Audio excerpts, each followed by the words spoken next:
स्वागत है आपका मेरे YouTube चैनल पर। कूल आगे के चैप्टर्स के लिए हमारे टेलीग्राम चैनल से जुड़ना मत भूलना। और हाँ, अगली कौन सी नॉवेल समझनी है कमेंट में बताओ फटाफट। एक ही वाक्य ने उस तेज-तर्रार महिला को पूरी तरह से अचंभित कर दिया। किसी कारणवश मुझे अपने पहले हुए एक अनुभव की याद आ गई। कुछ महीने पहले उनकी कंपनी ने उन्हें एक व्यावसायिक यात्रा पर भेजा था। विमान से उतरने के बाद उन्होंने एक छोटे से होटल में चेक इन किया। उसी समय किसी ने उन्हें फ़ोन किया और पूछा कि क्या उन्हें किसी आकर्षक लड़के की ज़रूरत है। उसने मना कर दिया, लेकिन फ़ोन के दूसरी तरफ मौजूद व्यक्ति ने कहा कि जिस आकर्षक लड़के से वे आपका परिचय करा रहे थे वह 1 घंटे तक टिक सकता है और इसके लिए केवल 200 युआन ही लगेंगे। वह बेहद गुस्से में थी, उसे बिल्कुल भी यकीन नहीं हो रहा था कि कोई पुरुष 1 घंटे तक टिक सकता है। ऑर्डर देने के बाद वह व्यक्ति 10 मिनट से भी कम समय में आया, 200 युआन देकर चला गया। ओह नहीं, उसे लगा कि उसके सामने खड़ा ये किन लैंग एजेंट द्वारा पेश किए गए किन लैंग से भी कम भरोसेमंद था, और वो लोगों को बेवकूफ़ बनाने में माहिर है। क्या उसे पता नहीं कि उसका पति किस तरह का इंसान है? ज़्यादा से ज़्यादा ये 5 मिनट की बात है, नहीं, ये तो बस सामान्य मिर्गी का दौरा है।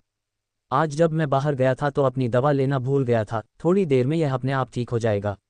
यह उस आदमी की कही बात से बिल्कुल अलग है जिसने कहा था कि अगर इसका इलाज नहीं हो सका तो वह शव को जलाने के लिए ले जाएगा। बेतुका चेन पिंगान ने नाक सिकुड़ी और आगे बढ़ी। वह गुस्सैल महिला किन लैंग से डरती थी, लेकिन वह बिल्कुल भी नहीं डरा। वह ठंडे चेहरे के साथ खड़ा हुआ और बोला, अगर तुम्हें चिकित्सा की समझ नहीं है तो यहाँ अनुमान मत लगाओ। इस व्यक्ति को स्पष्ट रूप से मिर्गी का दौरा पड़ रहा है। थोड़े से एक्यूपंक्चर से उसे आराम मिलेगा और वह जाग जाएगा। यह उतना डरावना कैसे हो सकता है जितना तुम कह रही हो? उन्होंने इतने दृढ़ विश्वास के साथ बात की कि कई राहगीरों ने सहमति में सिर हिलाया। युवक, इस मरीज की हालत गंभीर लग रही है। एम्बुलेंस आने से पहले आप उसकी हालत स्थिर करने की कोशिश क्यों नहीं करते? जी हाँ, उसके इलाज में देरी मत करो। ये युवक समझदार है और बकवास नहीं कर रहा है। उसे पहल करने दो। उद्धरण चिन्ह ... उद्धरण चिन्ह। वहां से गुजरने वाले सभी लोग बोलने लगे। उस तेजतर्रार महिला ने उसकी ओर देखा और अपने पति को आंखें घुमाते हुए देखकर उसे लगा कि कुछ तो गड़बड़ है, इसलिए उसने सहमति में सिर हिलाया। चेन पिंगान मरीज के पास गई, किन लैंग की ओर उदासीनता से देखा और कहा, कृपया एक तरफ हट जाए और मरीज को ताजी हवा में सांस लेने के लिए पर्याप्त जगह दीजिए। उद्धरण चिन्ह, आपका क्या मतलब है? भले ही हमारा व्यवहार गलत था, लेकिन हमारी मंशा अच्छी थी। आप इतने गुस्से में क्यों हैं? वू युआन ने किन लैंग की बाँह खींची। मुझे तुमसे कोई मतलब नहीं है। चेन पिंगान चिढ़ गई, ये सोचकर कि बड़े शहरों की सभी महिलाएं लालची होती हैं जिन्हें कुछ समझ नहीं होती। वह एक दिव्य चिकित्सक का सच्चा उत्तराधिकारी है और उसमें मार्शल आर्ट के जबरदस्त कौशल हैं, जो किन लैंग जैसे व्यक्ति से कहीं अधिक हैं। सच्चाई से बेखबर उसके भीतर के स्वाभिमान ने उसे तुरंत शांत कर दिया। हालांकि वू युआन सुंदर थी, लेकिन दुनिया में सुंदर दिखने वाली और आकर्षक कदकाठी वाली कई औरतें थीं। देर सवेर कोई न कोई उस पर मोहित हो ही जाएगी। ईर्ष्या करने की कोई ज़रूरत नहीं थी। वह नीचे बैठ गया, अपनी चांदी की सुइयों की थैली से चांदी की सुइयां निकाली और उन्हें मरीज के सिर के ऊपरी हिस्से में चुभो दिया। देखते ही देखते मरीज का माथा चांदी की सुइयों के घने जाल से ढक गया। अद्भुत! ये युवक दिखने में तो जवान है, लेकिन जिस गति से वह चांदी की सुइयों का इस्तेमाल करता है वह बहते पानी की तरह सहज है। ऐसा करने के लिए दशकों के प्रशिक्षण की आवश्यकता होगी। हाँ, मैं तियानहाई के उस बूढ़े दिव्य चिकित्सक से पहले भी मिल चुका हूँ और वह एक्यूपंक्चर करने में इस युवक की गति का मुकाबला नहीं कर सकता। मुझे लगता है कि इस युवक ने बड़ा चढ़ाकर नहीं कहा था, उसके पास वाकई कुछ हुनर है। उद्धरण चिन्ह ... उद्धरण चिन्ह। ये कहना गलत नहीं होगा कि चेन पिंगान सचमुच अपने किस्मत के बेटे की उपाधि को सार्थक करते हैं। वे सड़क पर किसी मरीज का इलाज कर सकते हैं और फिर भी उन्हें जानकार लोग उनकी प्रशंसा करते हुए मिल जाते हैं। इससे कुछ प्रत्यक्षदर्शियों का विश्वास और भी मजबूत हो जाता है। जल्द ही चेन पिंगान ने एक एक करके चांदी की सुइयां निकाल दीं। जमीन पर लेटे हुए व्यक्ति की कंपकंपी कम हो गई और उसका पीला चेहरा धीरे धीरे गुलाबी रंग में लौटने लगा। उसके कांपते होंठ भी शांत होने लगे। वह आदमी धीरे धीरे जागा, एक पल के लिए झिझका और फिर पूछा, क्या? मेरे साथ क्या हुआ? ये देखकर चेन पिंगान चुप रहा और वहां से जाने के लिए मुड़ गया। एक दिव्य चिकित्सक के लिए पर्वत से उतरकर चिकित्सा करना और लोगों की जान बचाना स्वाभाविक ही है। उन्हें चू परिवार में अपनी मंगेतर जैसी चू मेंग्याओं से मिलने भी जाना है। ऐसे में उनके पास यहाँ लोगों के झंझटों में पड़ने का समय कहाँ है? उस साहसी महिला ने उस आदमी को उठने में मदद की और दाओ ने भयभीत स्वर में कहा, तुम निर्दयी कमीने, तुमने मुझे बुरी तरह डरा दिया। तुम अभी जमीन पर तड़प रहे थे और जो कोई मुझे नहीं जानता वह सोचता कि तुम मरने वाले हो। सौभाग्य से एक युवा और कुशल डॉक्टर ने अभी अभी आपकी जान बचाई। उन्होंने कुछ नहीं कहा, बस मुड़कर चले गए। वे कितने अच्छे इंसान हैं। मैंने पहले उन्हें गलत समझा था। हम महज एक सवाल पूछने के बाद जिस आदमी को सहारा देकर उठाया गया था, वह अचानक दम घुटने लगा और उसका चेहरा पीला पड़ गया। वह अपने ही खून में डूब गया और फिर उसने खांसते हुए उस झगड़ालू औरत के चेहरे पर ढेर सारा चमकीला लाल खून उगल दिया। ची की सांसें पल भर में कमजोर पड़ गईं और उस हक्का बक्का महिला के कमजोर सहारे से वह सीधे पीछे की ओर गिर पड़ा। हे भगवान, मैं तो बुरी तरह डर गया था। कोई नहीं जानता था कि दाव कौन था, लेकिन जब वह चिल्लाया तो हर किसी की रीढ़ की हड्डी में सिहरन दौड़ गई। उस तेजतर्रार महिला को प्रतिक्रिया देने में थोड़ा समय लगा।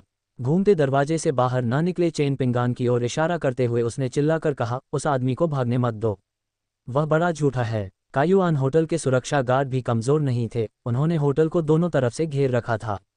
हालांकि चेन पिंगान स्थिति से अनभिज्ञ होकर स्वेच्छा से स्वयं लौट आया। उसने जमीन पर पड़े उस कमजोर और बेजान आदमी को घूर कर देखा और स्तब्ध रह गया।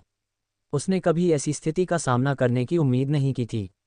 किन लैंग खेद से भरी नज़रों से पास आया और एक वरिष्ठ सहकर्मी की तरह उसके कंधे पर थपथपाते हुए बोला, युवक, मैंने तुम्हें पहले ही चेतावनी दी थी, बस उसे ले जाओ और जला दो, लेकिन तुमने दिखावा करने पर अड़े रहे। लोगों का इलाज करना और उनकी जान बचाना बहुत जटिल और अप्रत्याशित पेशा है, आप इसे नियंत्रित नहीं कर सकते। बीप बीप, वुलाला, 2 अलार्म, जिनमें से प्रत्येक की एक अलग और तीव्र ध्वनि थी, दूर से आती हुई सुनाई दी। वहां 2 वाहन थे, अस्पताल की एक एम्बुलेंस और एक पुलिस कार। कायुआन होटल के लॉबी मैनेजर ने महिला को असामान्य व्यवहार करते देख आपातकालीन कॉल की थी। चेन जिकी के नेतृत्व में चिकित्साकर्मी और पुलिस अधिकारी तुरंत मौके पर पहुंचे। उस आदमी की पलकों की जांच करने के बाद डॉक्टर ने निराशा से कहा, इस मरीज के सिर में इतनी बार सुई किसने चुभाए? क्या उन्हें लगा कि वे एक्यूपंक्चर जानते हैं? ये सरासर लापरवाही है। मरीज की हालत गंभीर है, उसकी जान खतरे में है। उस तेजतर्रार महिला ने चेन पिंगान और किन लैंग की ओर इशारा करते हुए कहा, यह सब उस बच्चे की करतूत है। उस बच्चे ने मेरे पति के माथे पर अनगिनत चांदी की सुइयां चुभो दी हैं, उनका चेहरा कांटेदार जानवर जैसा लग रहा है, मैं तो डर के मारे मर ही गई थी। चेन जिकी ठंडे चेहरे और गंभीर भावों के साथ किन लैंग की ओर बढ़ी। इससे तुम्हारा क्या लेना देना है?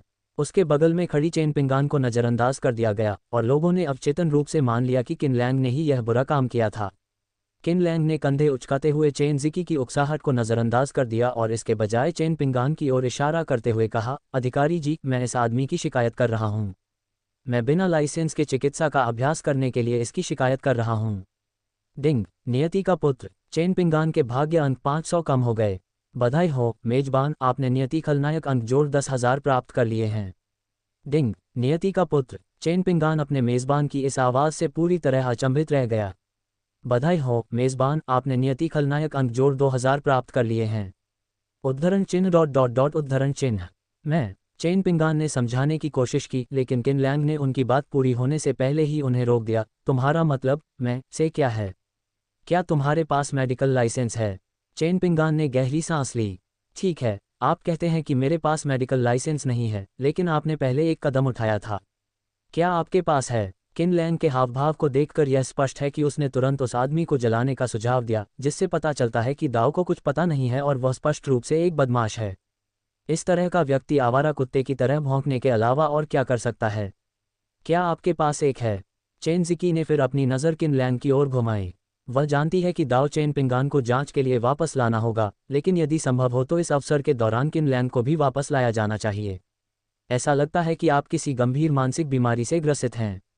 किन लैंग के जवाब देने से पहले ही मुयुयान आगे बढ़ी, अपनी आंखें घुमाईं और बोली, अब जब इस व्यक्ति ने बिना लाइसेंस के चिकित्सा करने की बात स्वीकार कर ली है, तो आप उसे गिरफ्तार क्यों नहीं कर रहे हैं, बल्कि मेरे प्रेमी को फंसाने के लिए यहाँ आए हैं।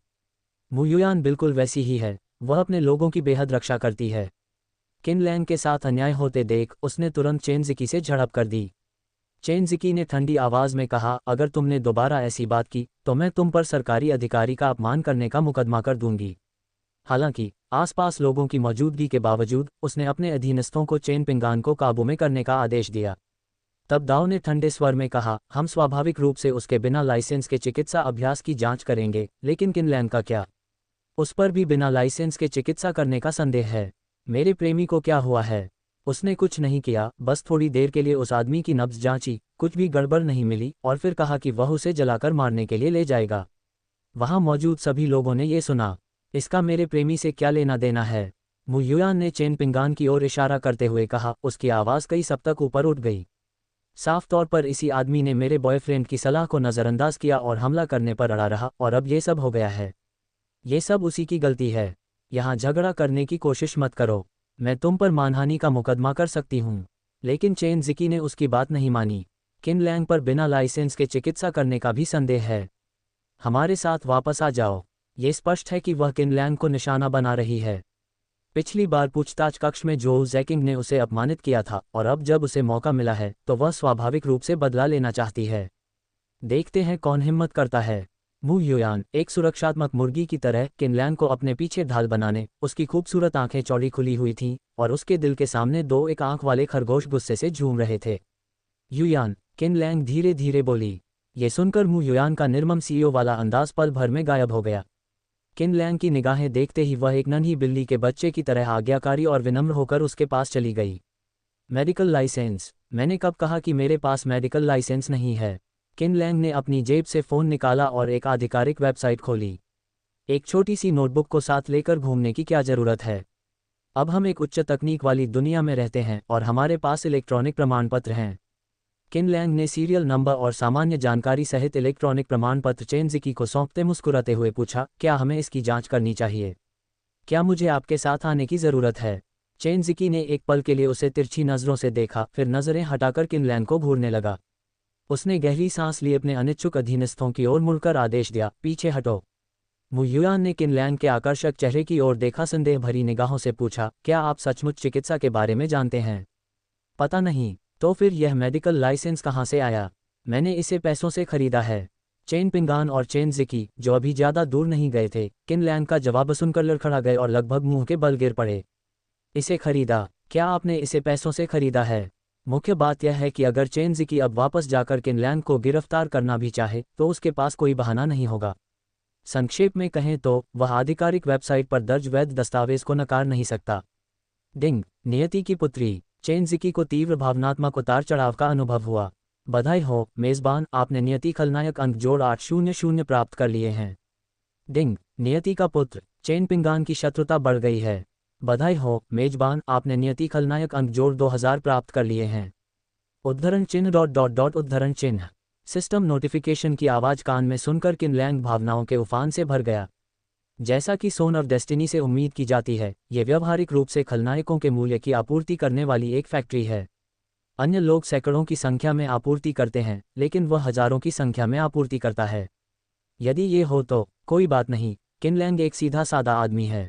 क्या उस महिला पुलिसकर्मी को आपसे कोई दुश्मनी है? ऐसा लगता है कि वह शुरू से ही आपको निशाना बना रही है। लिन यूचू ने देखा कि एम्बुलेंस खून की उल्टी कर रहे आदमी को ले जा रही है और वह झगड़ालू औरत चेन पिंगान के लिए मुसीबत खड़ी करने के लिए पुलिस की गाड़ी में बैठ गई।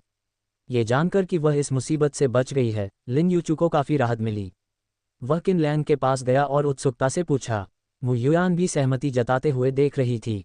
किनलैंग ने कंधे उचकाते हुए कहा, शायद ये पहली नज़र का प्यार था। मुझे तुम्हारे जैसी दो खूबसूरत महिलाओं के साथ खड़ा देखकर वह असहज हो गया, इसलिए वह मुझे कुछ अकेले समय बिताने के लिए एक अंधेरे कमरे में ले जाना चाहता था। जिन्हें देवता नष्ट करना चाहते हैं उन्हें पहले पागल कर देते हैं। क्या चेन ज़िकी उसे परेशान करने की कोशिश नहीं कर रही थी?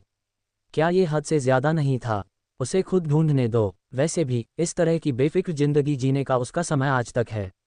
शाम को, हाँ, इस मामले को सुलझाने के बाद किनलैंग अपनी दो सबसे अच्छी सहेलियों के साथ फिल्म देखने गई। मैंने शाम को स्नान किया। मिश्रित लिंग वाले स्नान समूह में केवल किनलैंग, मू युयान और लिन यूचू शामिल थे। गर्म पानी के कुंड में उठती भाप के बीच मू युयान और लिन यूचू एक साथ बैठे थे, जो स्पष्ट रूप से अलग दिख रहे थे। किनलैंग ने जिस कंकड़ पर वह बैठा था उसे थपथपाया और मू युयान की ओर देखा। दाव ने कहा, तुम्हारा दिन बहुत थका देने वाला रहा है। इधर आओ और मुझे एक लाइसेंस प्राप्त वैद्य से मालिश करने दो। ये सुनकर लिन यूचू के साथ बातें और हंसी कर रही मू युयान तुरंत जलपरी की तरह सफ़ेद पानी उछालते हुए किनलैंग की ओर तैरी और फिर उसके बगल में पड़े कंकड़ों पर लेट गई। अपने शरीर की बनावट के कारण मू युयान को मालिश के दौरान आसानी से तनाव हो जाता है, क्योंकि उसका निचला पेट खाली जगह है और कंकड़ों के साथ पूरी तरह से संपर्क में नहीं आ पाता है। लिन यूचू ने उन दोनों को इतने स्नेह से एक दूसरे को गले लगाते हुए देखा और उसे बहुत बुरा लगा। खाने के समय कुत्ते का खाना खिलाना एक बात है, लेकिन अब मुझे नहलाने के लिए बकरी के दूध का पाउडर पिला रहे हैं। बस काफ़ी है। वह इस अन्याय को बर्दाश्त नहीं कर सकी। तुम लोग बार में जाओ, मैं बाहर जाकर थोड़ा आराम करती हूँ। ये बहुत ज्यादा हो रहा है। लिन यूचू गर्म पानी के कुंड से उठी और धड़ाम से भाग गई। मु युयान ने उसे समझाने के लिए कुछ कहना चाहा, लेकिन उसके मुंह से शब्द अचानक रुक गए। डिंग, बधाई हो मेज़बान, आपने डेस्टिनी विलेन पॉइंट्स में जोड़ 1000 अंक प्राप्त कर लिए हैं। जब वे अपने विला में वापस लौटे तब तक रात के लगभग 10 बज चुके थे। सू शियाओ वापस नहीं लौटी। उसने उस शाम नहाने से पहले ही किन लांग से छुट्टी मांग ली।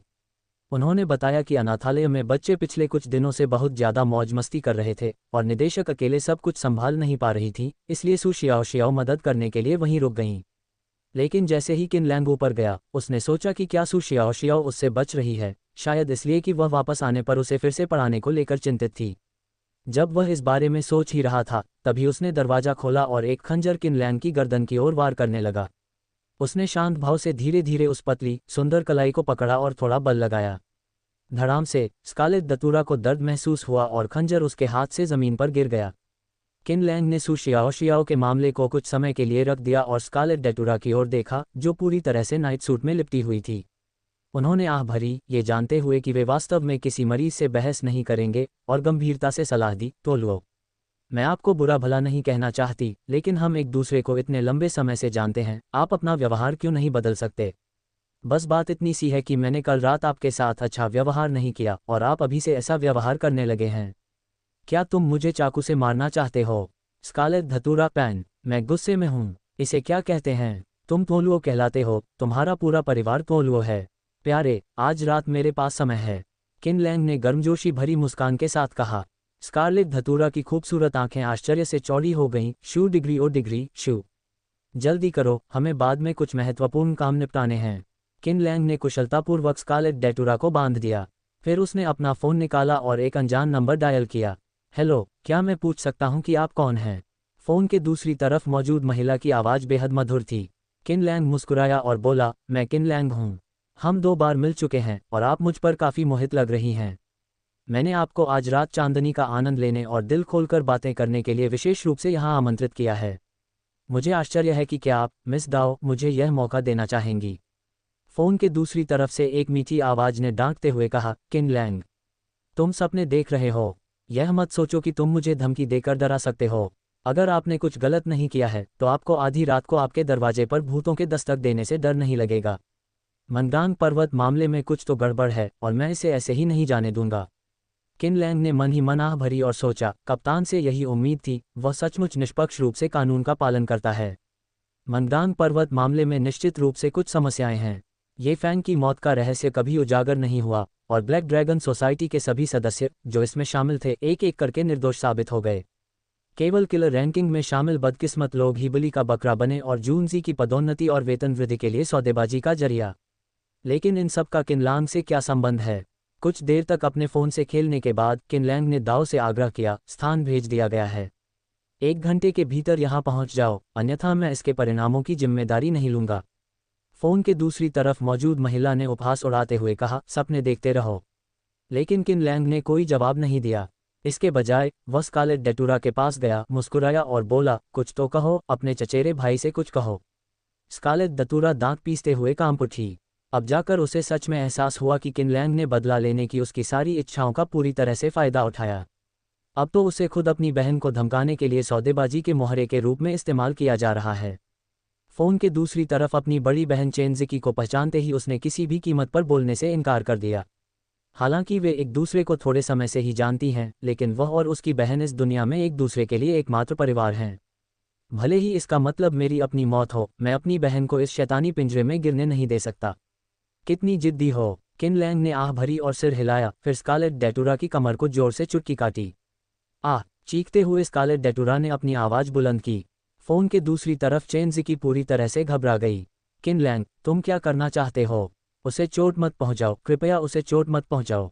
हम इस बारे में धीरे धीरे बात कर सकते हैं। जब तक तुम उसे चोट नहीं पहुंचाते, सब कुछ बातचीत से तय हो सकता है। हम किसी भी बात पर चर्चा कर सकते हैं। किन लैंग ने उल्टी गिनती के टाइमर पर ठंडी निगाह से देखा, 57 मिनट और 26 सेकंड, 57 मिनट और 25 सेकंड। मैं आ रहा हूँ, मैं अभी आ रहा हूँ। फ़ोन के दूसरी तरफ मौजूद चेनजिकी अब वैसी आत्मविश्वासी नहीं थी जैसी वह उस दिन दोपहर में थी। उसकी आवाज़ बिल्कुल अलग, कांपती हुई लग रही थी और एक ज़ोरदार धमाके की आवाज़ आई जैसे कुछ उलट पुलट हो गया हो। और पास मत आओ, और पास मत आओ, यह आदमी एक राक्षस है। बहन, और पास मत आओ, स्कारलेट डेटुरा ने जोर से चिल्लाते हुए कहा जब उसे एहसास हुआ कि उसे देख लिया गया है। लेकिन किन लैंग ने बहनों को दूसरा मौका नहीं दिया और उनसे संपर्क तोड़ दिया।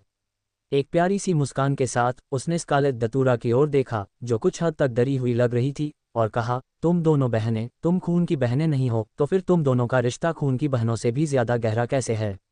अगर मेरी जानकारी सही है तो लगता है कि आप दोनों पिछले 10 सालों से एक दूसरे के जीवित होने से अनभिज्ञ थे, है ना? आपने एक दूसरे को लगभग 1 महीने पहले ही पहचाना। सिर्फ उस 1 महीने में आपने एक दूसरे के लिए अपनी जान जोखिम में डाल दी। वह स्वाभाविक रूप से दाव के अफेयर की अंदरूनी कहानी जानता था और स्कारलेट डेटुरा और चेनज़िकी के बीच के रिश्ते के बारे में भी जानता था। उसका असल में चेनज़िकी का शोषण करने के लिए ऐसे तरीकों का इस्तेमाल करने का इरादा नहीं था, लेकिन चेनज़िकी को मुसीबत मोल लेनी ही पड़ी। किन लैंग के पास चेनज़िकी को कष्ट देने और पहले अपनी कुंठा निकालने के अलावा और कोई चारा नहीं था। किन लैंग, तुम एक राक्षस हो। अगर तुमने मेरी बहन को नुकसान पहुंचाने की हिम्मत की तो मैं तुम्हें कभी बख्शूंगा नहीं। स्कारलेट डेटुरा ने हवा में ही दांत पीसते हुए तीखी फटकार लगाए। ये कहना होगा कि पहले से ही आकर्षक काया वाली उस महिला हत्यारे ने उत्तेजित अवस्था में अपनी खूबसूरती को और भी निखार दिया। टोलू, आप काफ़ी बीमार हैं, आपको इलाज जारी रखने की ज़रूरत है। किन लैंग ने गंभीर शब्दों के साथ 2 बार उसके कंधे पर थपथपाया और आह भरते हुए अपना सिर हिलाया। एक दानव, उन्हें दरअसल यह उपनाम काफ़ी पसंद है। आखिरकार एक निर्मम महिला हत्यारे से ऐसी प्रशंसा प्राप्त करना वाकई एक बड़ी उपलब्धि होगी। समय पल पल बीतता गया। उल्टी गिनती में 15 मिनट से भी कम समय बचा था, तभी दरवाजे पर दस्तक हुई।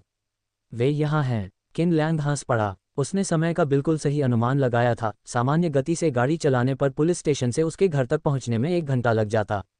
नतीजतन चेनज़िकी द्वारा बर्बाद किए गए समय को घटाने के बाद वे वास्तव में निर्धारित समय से 10 मिनट से भी अधिक पहले पहुंच गए। ये कल्पना करना आसान है कि चेनज़िकी, जो हमेशा निष्पक्ष रूप से कानून लागू करते हैं, कितनी तेजी से गाड़ी चला रहे होंगे। किन लैंग ने स्कारलेट डेटुरा को अपनी कमर के चारों ओर लपेटा और लापरवाही से उसे बैठक कक्ष के फर्श पर फेंक दिया, फिर धीरे से दरवाजा खोला। यात्रा से थकी और चिंतित चेनज़िकी जैसे ही दरवाजा खुला अंदर दौड़ पड़ी। उसका चेहरा घबराहट से भरा हुआ था। उसने तुरंत स्कारलेट डेटुरा को देखा, जो हास्यास्पद रूप से जमीन से बंधी हुई थी, और जल्दी से अपनी नेपाली कुकरी निकाली और किन लैंग पर हमला कर दिया। धिक्कार है। किन लैंग आश्चर्य से अपनी जीभ चटकाए बिना नहीं रह सका। खून का कोई रिश्ता न होने के बावजूद चेनज़िकी और स्कारलेट डेटुरा दोनों ही समान रूप से जिद्दी थीं। उसे जरा सी बात पर लोगों को जान से मारने का मन करता है। पेंग, उसने अपना पैर उठाया और लात मारी। नेपाली कुकरी हवा में गिर पड़ी। चेनज़िकी ने अपने कमर के निचले हिस्से पर लगी चोट को पकड़ लिया और दर्द से कराहते हुए घुटनों के बल गिर पड़ा। उसके माथे पर ठंडे पसीने की बूंदें थीं। तुम इतने बेशर्म कैसे हो सकते हो? किन लैंग धीरे धीरे पास आया और चेनज़िकी को नेपाली कुकरी छीनने की कोशिश करते देख उसने तुरंत चेनज़िकी के हाथ पर पैर रख दिया। ये 10 उंगलियां दिल से जुड़ी हैं। चेनज़िकी दर्द से चीख उठी। तुम कमीने, मेरी बहन को छोड़ दो, उसे जाने दो। स्कारलेट डेटुरा दर्द से कराह उठी। किन लैंग ने उसकी बात अनसुनी कर दी। चेनज़िकी के हाथ पर पैर रखा, नीचे बैठ गई। चेनज़िकी की कोमल ठुड्डी को चुटकी से पकड़ा और ताना मारते हुए बोली, क्या तुम्हें स्थिति समझ नहीं आ रही? या तुम गुस्से से अंधी हो गई हो?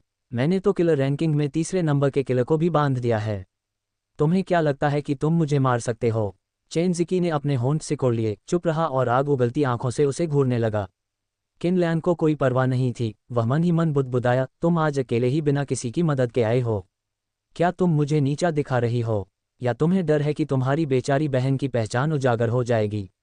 चेनज़िकी और स्कारलेट डेटुरा, एक का भविष्य उज्ज्वल है जबकि दूसरा इनाम के लिए गुप्त रूप से हत्याएं करता है। इन दोनों के बीच के रिश्ते का अंदाजा लगाना किसी के लिए भी मुश्किल होगा। बेशक हमें किन लैंग को बाहर रखना होगा, जो साजिश को जानता है। वह गर्मजोशी से मुस्कुराया, लेकिन उसके शब्दों ने चेनज़िकी को अंदर तक झकझोर दिया। क्या तुम हमेशा से मुझे न्याय के कटघरे में लाना नहीं चाहती थी? हाँ, मुझे लगता है कि अब बिल्कुल सही समय है। मैं खुद को क्यों न सौंप दूं?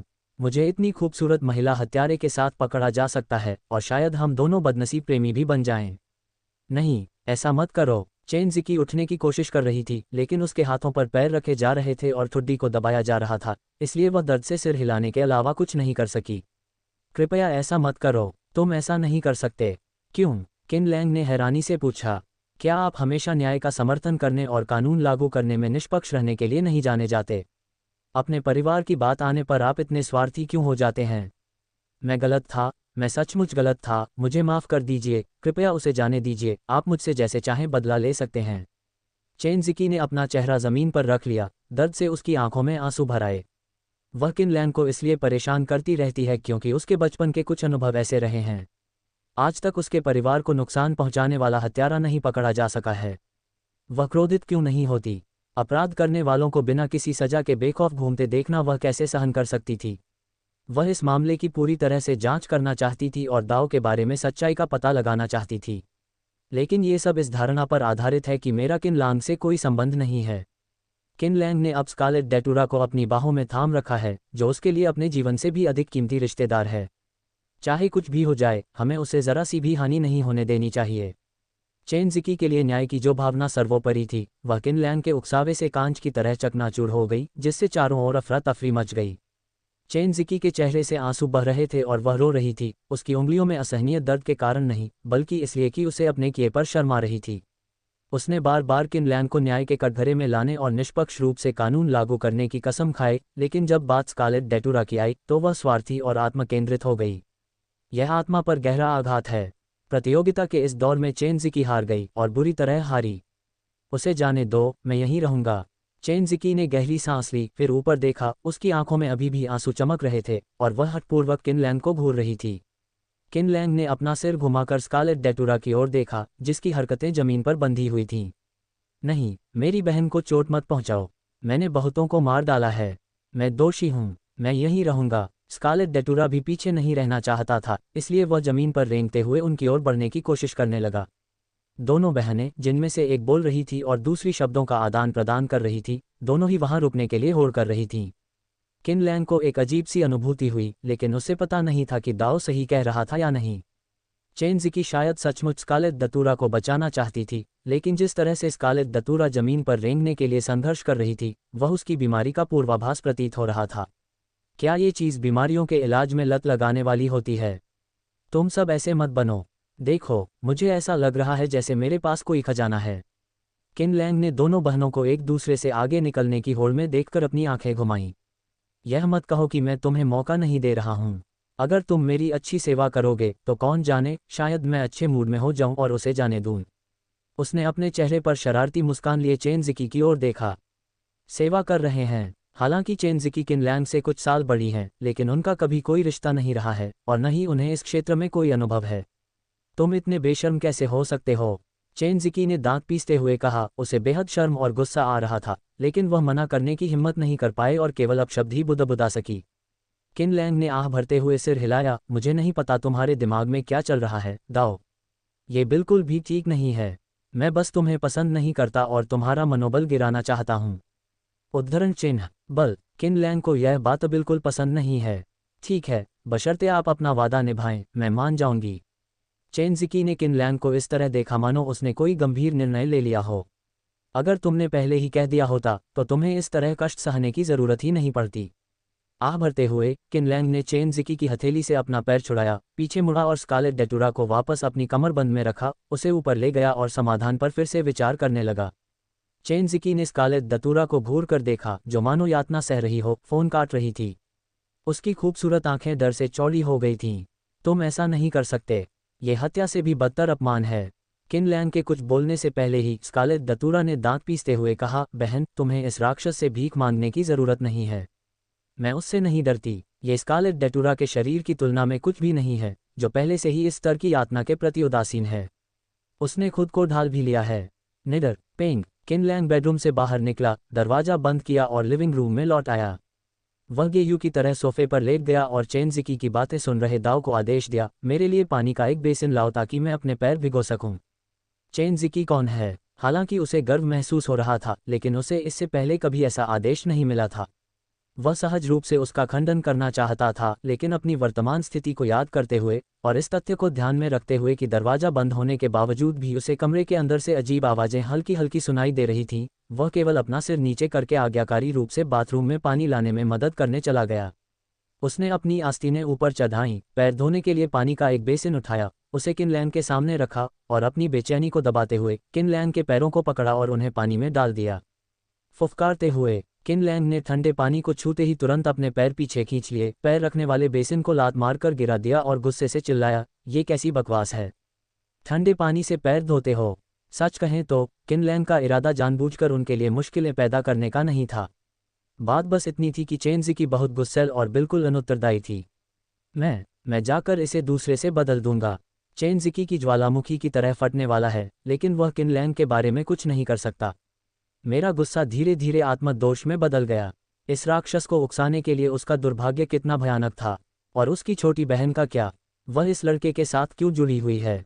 सब कुछ एक घनी बुनी हुई जाली की तरह था जिसने उसे पूरी तरह से घेर लिया था। भले ही उसके पास पंख होते, वह इस दिव्य जाल से बच नहीं सकती थी। कुछ ही देर में गर्म पानी से भरा एक बर्तन लाया गया। चेन ज़िकी ने इसे बहुत ज़्यादा गर्म होने के लिए डांट सुनने से बचने के लिए इसे खुद हाथ से नापा। उसने आज्ञाकारी होकर पोछा उठाया और सोफे के सामने का पानी साफ किया, फिर नीचे बैठकर किन लैंग के पैरों को पानी में डुबोकर धोने लगी। हाँ, किन लैंग ने जम्हाई ली, अपनी जेब से सिगरेट निकाली, उसे जलाया, एक गहरा कश लिया और नीचे चेन ज़िकी से बात कर रहे दाव से कहा, तुम और तोलुओ ने एक दूसरे को कब पहचाना? 10 साल से ज़्यादा हो गए जब तुम आखिरी बार मिले थे। तुमने एक दूसरे को कैसे पहचाना? जब तुम अलग हुए थे तब शायद तुम्हारे पास वानगज़ाई सिगरेट का एक ब्रांड भी नहीं था, है ना? अब तुम दोनों ने बड़ी सफलता हासिल कर ली है। क्या तुमने किसी स्त्री की अंतर्ज्ञान पर भरोसा किया? तुम्हें और क्या पता है? चेन ज़िकी ने जवाब नहीं दिया, बल्कि सवाल ही पूछा। वह बेहद भयभीत थी, उसे ऐसा लग रहा था मानो किन लैंग ने उसके जीवन पर पूरी तरह से नियंत्रण कर लिया हो। उसके और उसकी बहन के बीच का रिश्ता शायद सिर्फ उन दोनों को ही पता है। आखिरकार मेरी छोटी बहन लापता हो गई थी और उसका अपहरण कर लिया गया था, और वह बाद में ही तियानहाई शहर लौटी थी।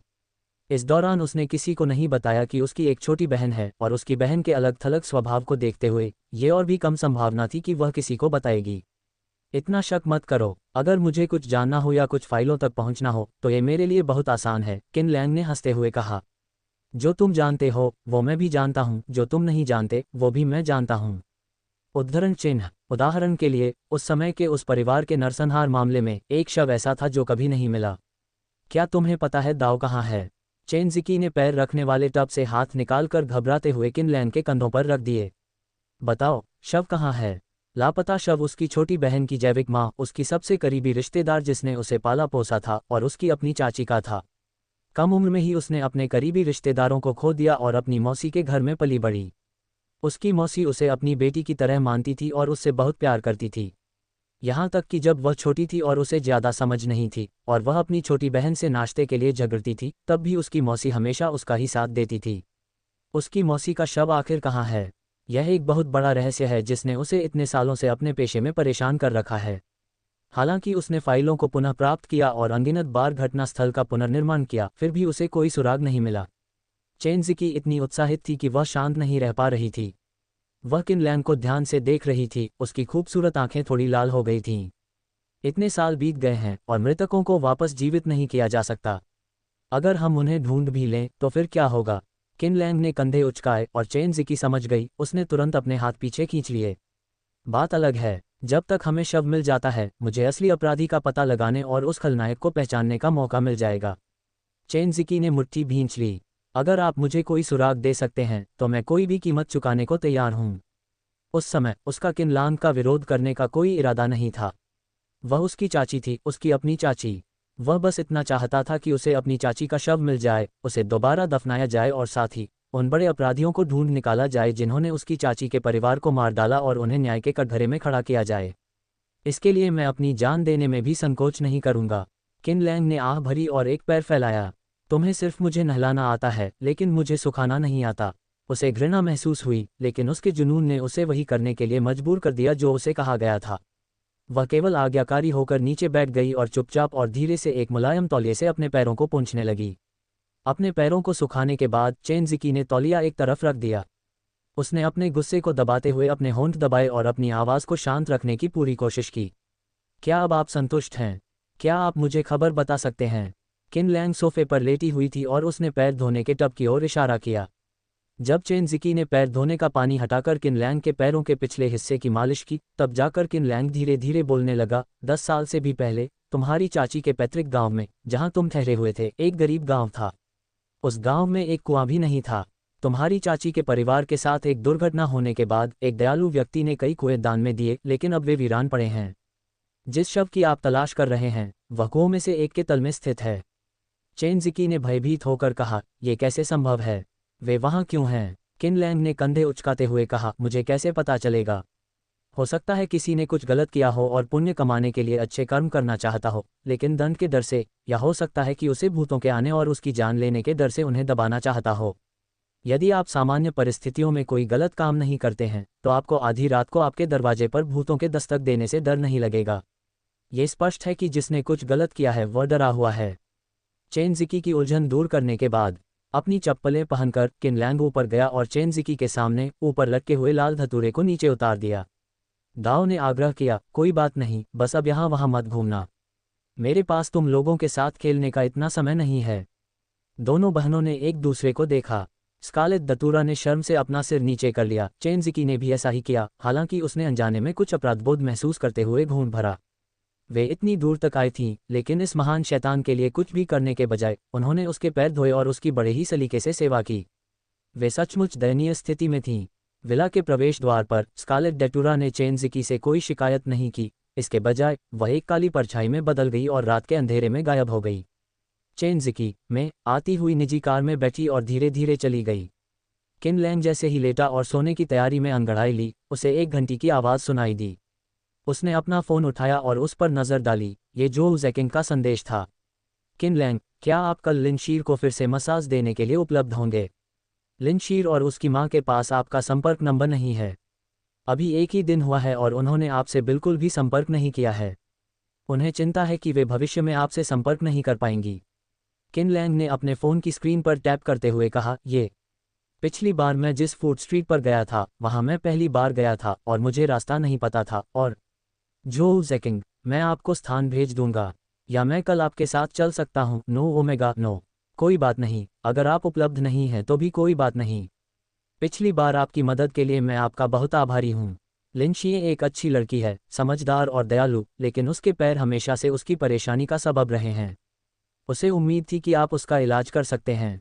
कल रात लिनशिए मुझसे बात करते समय बहुत उत्साहित थी, लेकिन इतने कम समय में आपसे कोई खबर न मिलने पर वह फिर से निराश हो गई। जो ज़ेकिंग बिल्कुल भी बातूनी व्यक्ति नहीं है, चाहे मूल रचना में हो या उनके संक्षिप्त परिचय के दौरान। लेकिन लिनशीर की खातिर उसने बहुत सी बातें कहीं। स्पष्ट रूप से वह चाहता था कि किन लैंग कार्रवाई करे और बीच में हार न माने। इसका तात्पर्य एक अनुरोध है और यह काफ़ी ईमानदारी से किया गया है। ऐसा नहीं है कि किन लैंग सचमुच बहुत व्यस्त है। वह जानबूझकर ऐसा कह रही थी ताकि वह खुद को व्यस्त दिखा सके और जो ज़ेकिंग अपनी उम्मीदें, अपनी इच्छाएं व्यक्त करे या सीधे तौर पर इसके लिए पूछे। अपना लक्ष्य हासिल कर लेने पर किन लैंग ने आनाकानी बंद कर दी और दाव से कहा, हे गुरु, जो आपने ऐसा कहा है तो मैं मना नहीं कर सकता। मैं कल अपने सारे काम निपटाकर फिर से आऊँगा। शुरुआत में हर दिन एक्यूपंक्चर कराने से ठीक होने की संभावना बढ़ जाती है। धन्यवाद, जो ज़ेकिंग ने उत्साह से कहा, मैं कल आपको नूडल्स खिलाऊंगी। अगले दिन दोपहर में लिनशीर के घर पर जो ज़ेकिंग ने खुद किन लैंग के लिए चाकू से कटे हुए नूडल्स का एक कटोरा पकाया। वह अपना वादा निभाती है। उसने किन लैंग को नूडल्स खाने की धमकी दी। हम इसे जरूर करेंगे, चाहे कभी भी हो या कहीं भी। मुझे देर हो सकती है, लेकिन मैं कभी नहीं भूलूंगा। पेट भर खाने पीने के बाद अब काम शुरू करने का समय आ गया है। लिनशीर को एक और पूर्ण शरीर एक्यूपंक्चर और मालिश देने में लगभग 1 घंटा लग गया। इसके बाद लिनशीर पसीने से तरबतर हो गई थी। उसने जो फूलों के प्रिंट वाली ड्रेस पहनी थी वह उसकी त्वचा से चिपकी हुई थी, चिकनी और गर्म थी, जिससे उसकी खूबसूरत आकृति निखर रही थी। वह बिस्तर पर लेट गई, करवट बदली और दाव को कृतज्ञता से देखते हुए बोली, भाई किन, आप सचमुच अद्भुत हैं। आपने लोगों को चुभाने के लिए इतनी मोटी सुई का इस्तेमाल किया। पहले तो मुझे बहुत डर लगा, लेकिन जैसा आपने कहा था, पहले तो थोड़ा दर्द हुआ और थोड़ी असहजता हुई, लेकिन बाद में बहुत आराम महसूस हुआ। इसके अलावा इन 2 उपचारों के बाद, हालांकि वह अभी तक बिस्तर से उठकर चलने में सक्षम नहीं था, लिनशीर को ऐसा महसूस हो रहा था जैसे वह अपने पैरों के अस्तित्व को महसूस कर सकता है। उसने अपनी जांघ को जोर से चुटकी काटी और उसे हल्का दर्द भी महसूस हुआ। बिल्कुल, किन लैंग द्वारा पहले किए गए एक्यूपंक्चर के दौरान मुझे जो हल्का दर्द महसूस हुआ था वह वास्तविक था। उसे सचमुच अपने पैरों में कुछ हद तक संवेदना वापस मिल गई। किन लैंग को चांदी की सुइयों से एक्यूपॉइंट्स को उत्तेजित करने की आवश्यकता के बिना भी कुछ हद तक संवेदना वापस मिल सकती है। और ये तो सिर्फ दूसरा ही इलाज है। अगर यह सिलसिला लंबे समय तक चलता रहे और कई बार घटे, तो क्या उसके लिए वास्तव में एक सामान्य व्यक्ति बनना और चलने फिरने में सक्षम होना संभव नहीं होगा? कई वर्षों से लिन शीर दोबारा चलने में सक्षम होने का सपना देखती रही है, लेकिन बार बार मिली निराशाओं ने उसे चमत्कारों की सारी उम्मीदें खो देने पर मजबूर कर दिया और उसके पास केवल असीम निराशा ही बची। किन लैंग का प्रकट होना ऐसा है मानो लिन शीर को एक अंधेरे कमरे में बंद कर दिया गया हो, जब वह अंतहीन निराशा में डूब रही हो, और अचानक बाहर से दरवाजा खोल दिया जाए और दरवाजे की दरार से गर्म धूप की एक किरण उसके चेहरे पर चमक उठे। इससे उसे उम्मीद की एक किरण मिली। भाई किन, आपको 2 बार परेशान करने और खुद मेरे घर आने के लिए मुझे बहुत खेद है। लिन शी अपनी टांगों के ठीक होने के लिए बेताब थी। हालांकि ये भी ज्ञात है कि दाओ किन लैंग दुविधा में थी क्योंकि उसके दोनों पैरों में समस्या थी। उसके माता पिता इतने व्यस्त थे कि उसे स्कूल ले जाने का भी समय नहीं था, इलाज के लिए वापस लाना तो दूर की बात थी। 1-2 बार तो ठीक था, लेकिन अगर यह बार बार होता तो वे परिवार की नूडल की दुकान भी नहीं संभाल पाते। मैं उसके लिए अपना जीवन पूरी तरह से त्याग नहीं सकता। इसमें चिकित्सा संबंधी खर्च भी शामिल हैं, जिनका जिक्र किन लैंग ने अब तक बिल्कुल नहीं किया है। लिन शीर की कृतज्ञता सच्ची थी और उसका अपराधबोध निर्विवाद था। किन लैंग मुस्कुराया और लिन शीर के सिर पर थपथपाया। तुम मुझे भाई किन कहकर बुला चुकी हो, तो अपनी बहन के इलाज में मदद करने में शिकायत की क्या बात है? मैं कल फिर आऊँगा, लेकिन कल से स्कूल शुरू हो रहा है। लिन शीर परेशान लग रही थी, सप्ताहांत समाप्त हो गया था और उसे कल स्कूल जाना था। जो जेकिंग ने अभी भी सफ़ेद टी शर्ट, काले रंग की बॉडीकॉन घुटने तक की स्कर्ट और काले रंग की पेटेंट लेदर की हाई हील्स पहनी हुई थी। उसने अपना चश्मा ठीक किया और हंसे बिना नहीं रह सकी। लिन शीर, मेरे पास तुम्हारे लिए एक अच्छी खबर है। क्या अच्छी खबर है? लिन शीर ने उत्सुकता से पूछा। जो जेकिंग ने उसे ज्यादा देर तक सस्पेंस में नहीं रखा और हल्की मुस्कान के साथ किन लैंग की ओर देखा। मैंने पहले इसके बारे में नहीं सोचा था, लेकिन कल रात मैंने खास तौर पर तुम्हारी क्लास टीचर से एक लिस्ट मांगी थी ताकि पता चल सके कि कोई छात्र यहाँ ट्रांसफ़र होकर आया है या नहीं। अप्रत्याशित रूप से 2 स्थानांतरित छात्र वास्तव में आपकी कक्षा में शामिल हो गए हैं, जिनमें से एक किन लैंग है। ये कैसा संयोग है? किन लैंग की आंखें चौड़ी हो गईं। जून जी ने अपने संपर्कों का इस्तेमाल करके विशेष रूप से दूसरी कक्षा में स्थानांतरण की व्यवस्था की थी, लेकिन इस समय उसे बहुत आश्चर्यचकित होने का नाटक करना पड़ा और उसने मछली पकड़ने के खेल में ग्रेट व्हाइट शार्क के टकराने की आवाज़ की नकल करते हुए कहा, क्या तुम मजाक कर रहे हो? ये सच नहीं हो सकता, है ना? जो जेकिंग ने नाक सिकोड़ते हुए कहा, क्या तुम्हें लगता है कि मेरे पास तुमसे झूठ बोलने का कोई कारण है? या तुम्हें लगता है कि मैंने जानबूझकर तुम्हें उसी कक्षा में स्थानांतरित किया है जिसमें मैं हूँ? नहीं नहीं, मेरा ऐसा बिल्कुल भी मतलब नहीं था। मुझे बस ऐसा लगा। किन लैंग ने लिन शीर को गहरी नज़रों से देखा और एक व्यंग्यात्मक मुस्कान दी। अगर यह सच है तो मैं बस यही कह सकता हूँ कि लिन शीर और मैं एक दूसरे के लिए ही बने हैं। इससे उसे एक्यूपंक्चर और मसाज देना आसान हो जाता है। लिन शीर ने थोड़ी शर्मिंदगी महसूस करते हुए नज़रें फेर ली और जवाब देने की हिम्मत नहीं की। मुझे हमेशा लगता था कि भाई किन की मुस्कान जादुई थी। जितना ज़्यादा मैं उसे देखता था उतना ही ज़्यादा मुझे लगता था कि वह हमेशा मेरे मन में बसी रहती है और मैं उसे आसानी से याद कर सकता हूँ। उसने जो जेकिंग की ओर ऐसे देखा मानो वह भागने की कोशिश कर रही हो। जो जेकिंग नखरे दिखा रही थी और जानबूझकर शरारती अंदाज में कह रही थी, क्या तुम्हें सच में लगता है कि स्कूल में तुम दोनों के लिए पर्याप्त समय और जगह होगी? लेकिन उनके शब्द बहुत शांत थे और उनके चेहरे पर हल्की सी मुस्कान थी। हालांकि मैं आप दोनों के लिए अपने स्टाफ छात्रावास की व्यवस्था कर सकती हूं, लेकिन आपको कम से कम इस पर थोड़ा विचार तो करना चाहिए, है ना?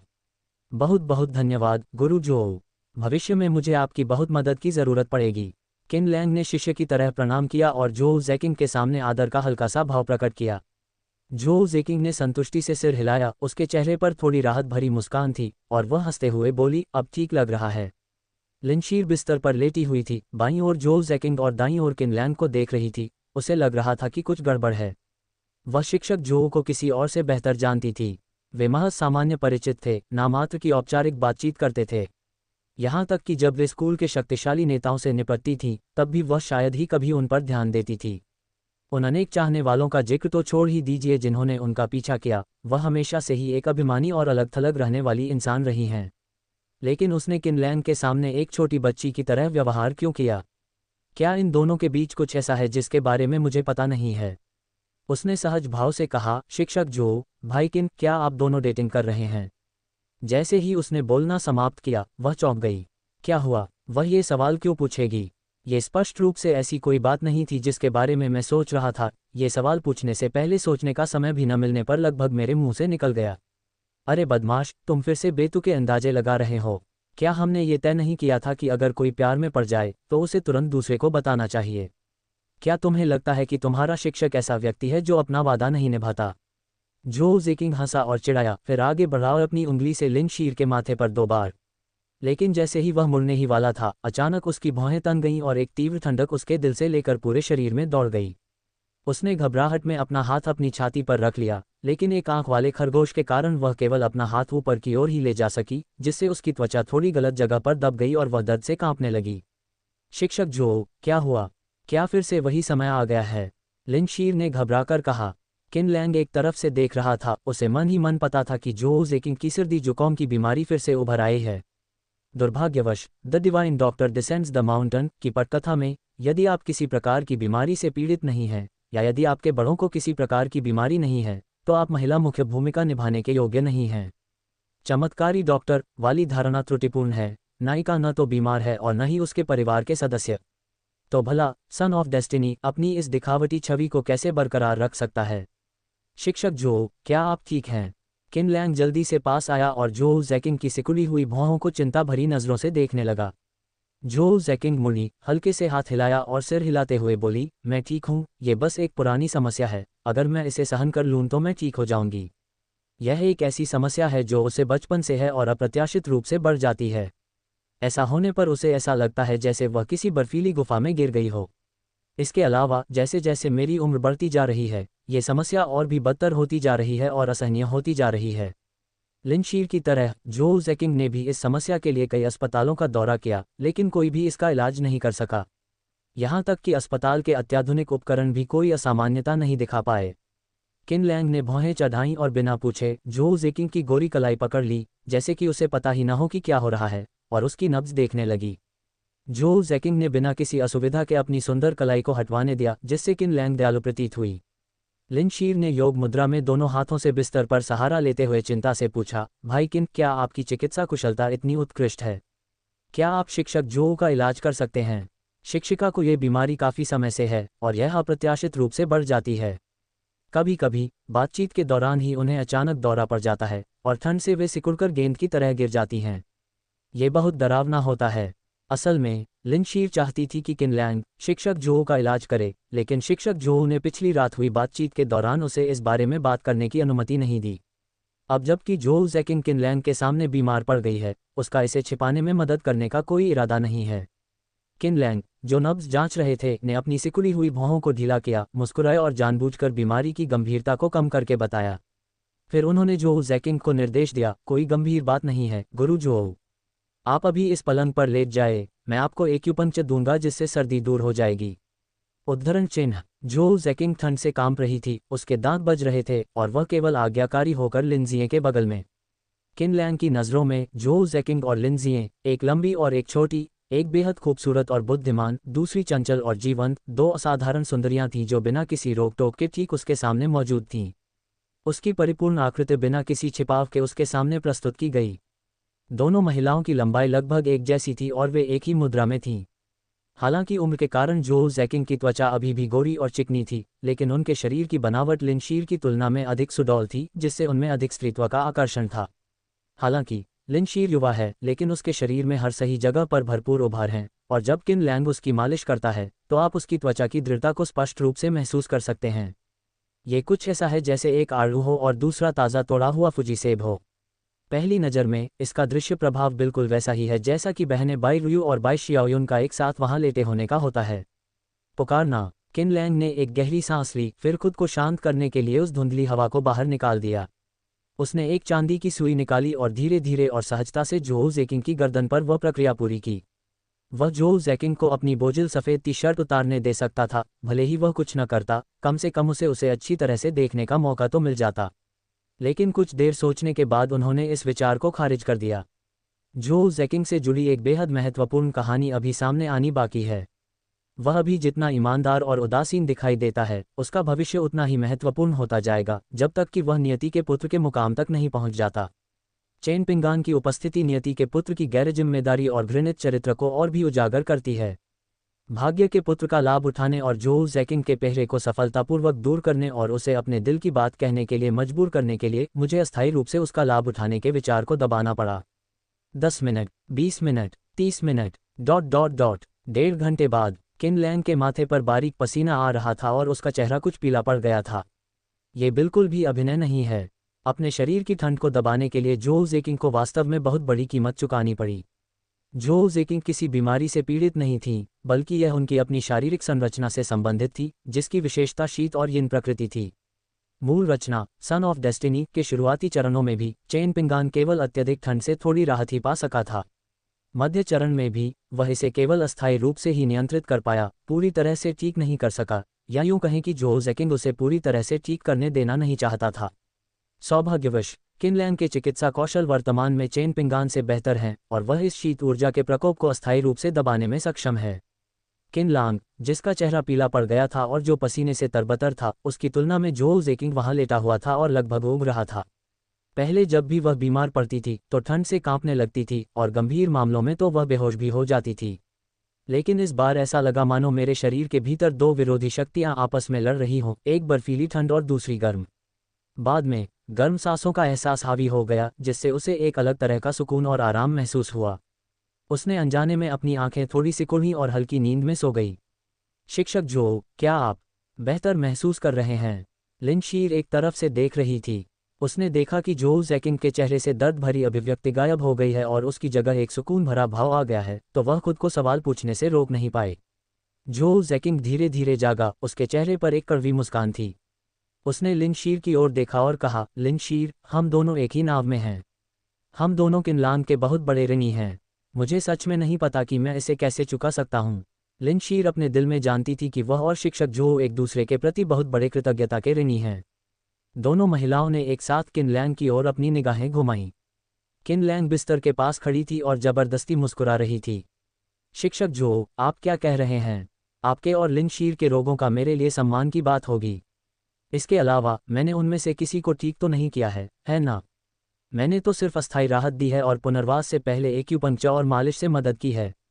जोel ज़ेकिंग की शीतलता दब गई थी। किन लैंग का पीला चेहरा देखकर वह बिस्तर से उठी और तौलिया ढूंढने लगी, लेकिन यह उसका अपना घर नहीं था और वह इससे ज्यादा परिचित भी नहीं थी। इसलिए उसने हाथ उठाकर अपनी आस्तीन से किन लैंग के माथे से हल्का पसीना। तुम जरूर थक गए होगे। मुझे माफ करना, अभी अभी तुम्हें जो चुभन महसूस हुई वो बहुत अच्छी लगी। जोel ज़ेकिंग को अपराधबोध हुआ।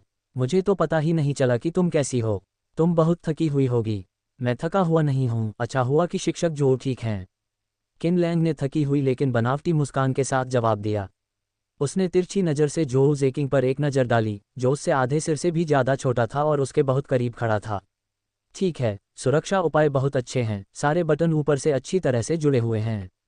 मैंने कुछ नहीं देखा। जोel ज़ेकिंग के शरीर से केवल एक हल्की, सुखद सुगंध निकलकर उसकी नाक तक पहुंची। गहरी सांस लेना स्फूर्तिदायक होता है। जोel ज़ेकिंग बहुत बुद्धिमान है। वह कुछ सूक्ष्म कृत्यों को आसानी से समझ जाती है, लेकिन उसे जरा भी घृणा नहीं होती। इसके विपरीत वह किन लैंग को एक सामान्य व्यक्ति मानती है। उसने उत्सुकता से दाव से पूछा, मैंने पहले भी एक्यूपंक्चर करवाया है और पुराने चीनी चिकित्सकों ने हमेशा मुझे कम कपड़े पहनने की सलाह दी थी, अधिमानतः कुछ ठंडा और आरामदायक, ताकि सुई लगाना आसान हो जाए। लेकिन न तो लिन शीर और न ही मैंने इस मामले का जिक्र किया। किन लैंग मुस्कुराए और बेपरवाही से बोली, कुछ पुराने चीनी वैद्य शायद उतने कुशल न हो और वे कपड़ों के ऊपर से सटीक रूप से एक्यूपॉइंट्स का पता नहीं लगा सकते। ये तो कुछ भी नहीं है। मैंने गुरुजी को ये भी कहते सुना है कि चीनी चिकित्सा समुदाय में कुछ घातक ट्यूमर भी होते हैं। कैंसर से पीड़ित उन लोगों में कुछ कौशल हो सकते हैं, लेकिन उनका चरित्र बेहद खराब होता है और वे अक्सर दूसरों की बीमारियों के इलाज में मदद करने के बहाने उनका फ़ायदा उठाते हैं। कुछ लोगों का तो ये भी दावा था कि आपकी शारीरिक संरचना ठंडी यिन है, जिसका इलाज दवा से संभव नहीं है, लेकिन सौभाग्य से मेरी शरीर शुद्ध यांग है। अगर इन दोनों का संयोजन हो जाए तो आपका इलाज संभव है। ये कहना मुश्किल है, आखिर दुनिया में हर तरह के लोग होते हैं। जोel ज़ेकिंग ने धीरे से मुस्कुराते हुए कहा, लेकिन हमें हमेशा दुनिया को दयालु हृदय से देखना चाहिए, नहीं तो अगर हमें हर तरफ गंदगी ही गंदगी दिखेगी तो क्या हमें असहज महसूस नहीं होगा? किन लैंग ने भावुक होकर सिर हिलाया। शिक्षक जो की सलाह बिल्कुल सही है। इसमें कोई आश्चर्य की बात नहीं है कि वह तियानहाई विश्वविद्यालय के साहित्य विभाग में प्रोफेसर हैं। न केवल उनका कद काठी और रूप रंग बेजोड़ है, बल्कि उनकी मानसिकता और चरित्र भी आम लोगों की पहुंच से कहीं अधिक उत्कृष्ट हैं। तुम, जोel ज़ेकिंग खिलखिलाकर हंस पड़ी, मानो किसी पुतली की तरह सुंदर हो। उसका मन कर रहा था कि वह हाथ बढ़ाकर किन लैंग के माथे पर थपथपाए, लेकिन उसकी उंगली हवा में ही रुक गई। क्योंकि उसे लगा कि यह कुछ अनुचित होगा, और उसने अपनी उंगली वापस खींच ली और एक व्यंग्यात्मक मुस्कान दी। अगर मैं सचमुच आप जैसे उत्कृष्ट छात्र को पढ़ा सकता हूं, तो मुझे एक योग्य शिक्षक माना जा सकता है। दुर्भाग्य से, जहां दूसरे लोग दूसरों के लिए छाया का आनंद लेने के लिए पेड़ लगाते हैं, वहीं मुझे केवल आपके द्वारा शिक्षक कहे जाने का सौभाग्य प्राप्त हुआ है। एक सज्जन व्यक्ति की मित्रता जल की तरह पवित्र होती है। चीची और ची नाम के दो लोग पुराने दोस्तों की तरह बातें कर रहे थे, जो एक दूसरे को लंबे समय से जानते हों। सभी महिलाएं एक जैसी नहीं होतीं। ये वही पुरानी कहानी है, बात अभी भी यही है कि इलाज को व्यक्ति विशेष के अनुरूप बनाया जाए। चेन ज़िकी जानबूझकर मुसीबत खड़ी करने वाली लड़की है। अगर हमने उसे सबक नहीं सिखाया, तो वह हमारा फ़ायदा उठाएगी। उसे सज़ा मिलनी ही चाहिए। लेकिन जो ज़िकिंग एक सौम्य और बुद्धिमान प्रोफेसर हैं जो आपको गलत काम करने पर भी समझाएंगे और आपको खुद को पुलिस के हवाले करने के लिए प्रोत्साहित करेंगे। किसी भी परिस्थिति में आपको बल प्रयोग नहीं करना चाहिए, इससे केवल विपरीत परिणाम ही होंगे और यहाँ तक कि आपसी विनाश भी हो सकता है। किन लैंग ने जानबूझकर दूरी बनाए रखी, किसी भी तरह की अचानक हरकत से परहेज किया और जो ज़िकिंग के साथ अपने संबंधों को न्यूनतम स्तर पर रखा।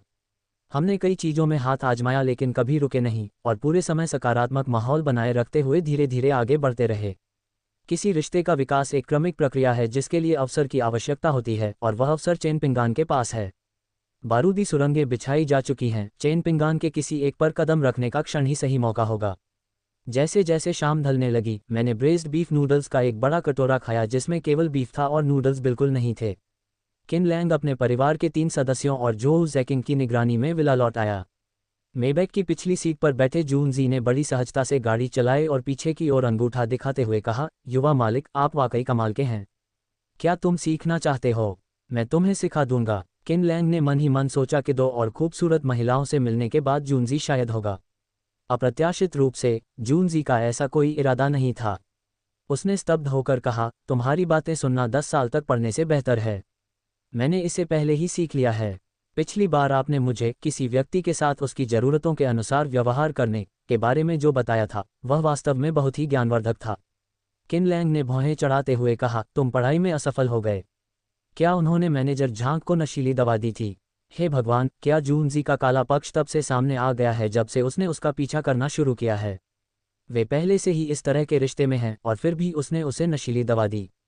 नहीं नहीं, जूनजी ने सिर हिलाते हुए कहा, मेरा अब मैनेजर झांग से कोई संपर्क नहीं है, इसलिए यह उचित नहीं है। किन लैंग को शक हुआ, आखिर हुआ क्या? क्या जूनजी को मैनेजर झांग के टाइप के लोग ही पसंद हैं? आह, जूनजी ने आह भरी, मैनेजर झांग और वह महिला अच्छे लोग नहीं हैं। उसका एक बॉयफ्रेंड है जिसे वह मुझसे छुपा रही है। शुरू में मैंने इस मामले को आगे बढ़ाने का इरादा नहीं किया था और बस अनजान होने का नाटक किया। खैर, मुझे कोई नुकसान नहीं हुआ और सब कुछ आपसी सहमति से हुआ था। लेकिन हाल ही में मैनेजर झांग को कुछ समस्याओं का सामना करना पड़ा है। उसने मुझसे यह बात कबूल कर ली कि वह अपने बॉयफ्रेंड से ब्रेकअप करना चाहती है और आधिकारिक तौर पर मेरे साथ रहना चाहती है।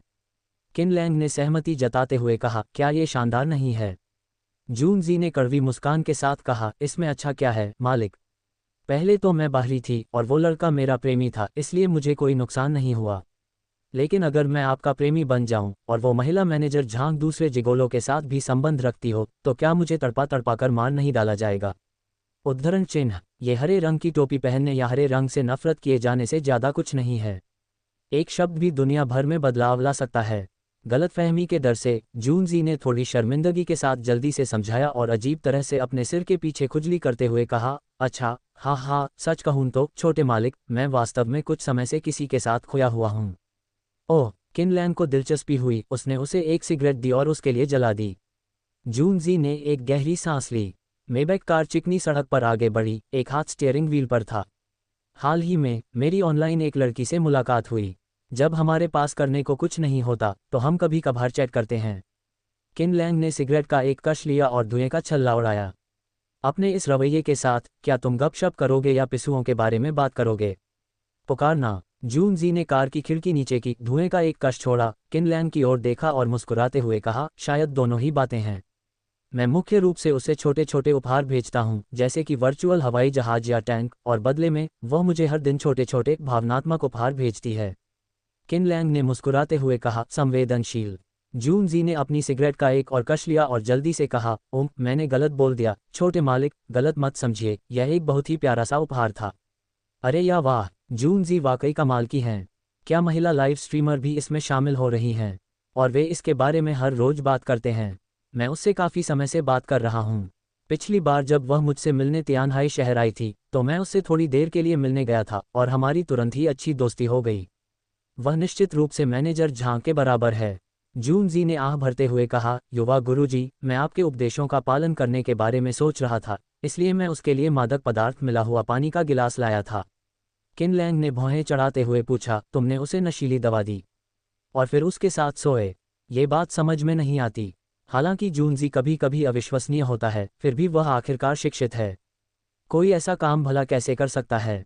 क्या उनकी शिक्षा लोगों को गुमराह करने में इतनी आसान है? जूनजी ने गंभीरता से कहा, दरअसल मैंने उसे समझाया था, उसे बताया था कि पानी में कुछ जहर मिला हुआ है, लेकिन फिर भी उसने उसे पी लिया। वह क्या है? किनलैंग भी थोड़ा असमंजस में था। यह आपसी सहमति का मामला है, लोगों को नशीली दवा देने की क्या जरूरत है? क्या तुम पढ़ाई में इतने बुरे हो? जूनजी ने शरारती मुस्कान के साथ कहा, दरअसल मैं प्लेट में सादा पानी लेकर आया था। नशीले पानी के अलावा उसमें 20,000 युआन नकद भी थे। फुफकार। खुद को रोक न पाने के कारण किनलैंग ने हौंफते हुए सांस ली, जिससे उसने ग्लोबल वार्मिंग में थोड़ा योगदान दिया। अच्छा, मैं इसे कैसे कहूँ? बचिया उल्टी होकर घर लौटी और उसकी माँ गाय ने अपनी बेटी के लिए दरवाजा खोला। ये कितना अद्भुत दृश्य है। मुझे इसकी बिल्कुल उम्मीद नहीं थी। दरअसल जूनजी ने उसे धोखा दिया। ऐसा लगता है कि जूनजी ने जिस समय अपने पुराने साथियों को बेवकूफ़ बनाया था, वह महज एक संयोग नहीं था। उसने सचमुच अपनी आदतें बदल ली हैं और अपना रवैया पूरी तरह से बदल लिया है। वह एक सच्चे ज्ञानोदय का पात्र बन गया है। वह न केवल इसे सीखने में असफल रहा, बल्कि उसने लड़कियों को पटाने के रहस्यों में से एक में महारत भी हासिल कर ली। ये बच्चा इतना खौफनाक है कि किनलैंग भी इसके बारे में सुनकर अचंभित होकर आह भरने से खुद को रोक नहीं पाए। मेरे बेटे जूनजी में एक बदमाश आदमी बनने के सारे लक्षण हैं। जूनजी की कुशल ड्राइविंग के तहत किनलैंग विला लौट आया। उन्होंने एक ही दिन में 2 बार एक्यूपंक्चर किया था और वे भी थक गए थे। वे सीधे ऊपर गए और आराम करने के लिए बिस्तर पर लेट गए। इससे पहले कि वह अपनी आंखें बंद कर पाता, जूनजी दौड़ती हुई ऊपर आए और बोली, युवक, चेन ज़िकी नाम की वह पुलिसवाली फिर से यहाँ आ गई है और आपसे मिलने की जिद कर रही है। हमने उसे रोक लिया है। क्या हम उसे भगा दें? या ये कहना होगा कि जूनजी अब किनलैंग के विचारों को समझने में अविश्वसनीय रूप से निपुण हो गई है। वह समझ गया था कि युवा मालिक ने आज उस नूडल की दुकान पर काफ़ी ऊर्जा खर्च की थी। अगर कोई आदमी उसे ढूंढते हुए आता है तो वह इसकी सूचना भी नहीं देगी, वह बस उसे भगा देगी। लेकिन वह चेन ज़िकी निकली, जो असाधारण कदकाठी और खूबसूरती वाली एक बेहद खूबसूरत महिला थी, और साथ ही उनके पेशे का अतिरिक्त लाभ भी उन्हें प्राप्त था। एक भरोसेमंद सलाहकार होने के बावजूद वह अंधाधुंध निर्णय लेने का साहस नहीं करता था। उसे अंदर आने दो। किनलैंग ने अपना हाथ हिलाया, ज़्यादा हैरानी नहीं दिखाई। जूनजी ने झुककर अभिवादन किया और विदा ली। कुछ देर बाद गहरे नीले रंग की वर्दी पहने चेन ज़िकी ऊपर गए और सीधे किनलैंग के शयनकक्ष में चले गए। उसकी नाजुक, नुकीली भौहें सिकुड़ी हुई थीं और उसका आमतौर पर सक्षम और गंभीर चेहरा स्पष्ट रूप से उदास दिख रहा था। शव मिल गया है। जैसा कि किनलैंग ने कहा था, उसकी चाची का शव वास्तव में उस सूखे हुए कुएं में दफनाया गया था। इसके अलावा उनका असली रूप सत्यापित हो चुका है।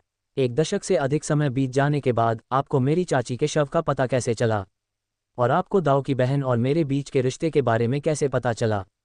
चेन ज़िकी ने अपनी उदासी को दबाते हुए संदेह भरी नज़रों से पूछा।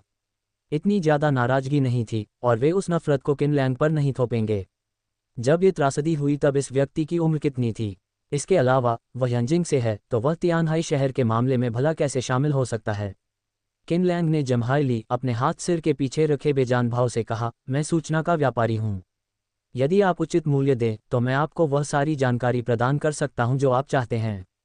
उसने अपने पीछे रखे तकियों को इस तरह से समायोजित किया ताकि वह अधिक आरामदायक स्थिति में हो सके। आप किस प्रकार का मुआवजा चाहते हैं? चेन ज़िकी ने दांत पीस लिए।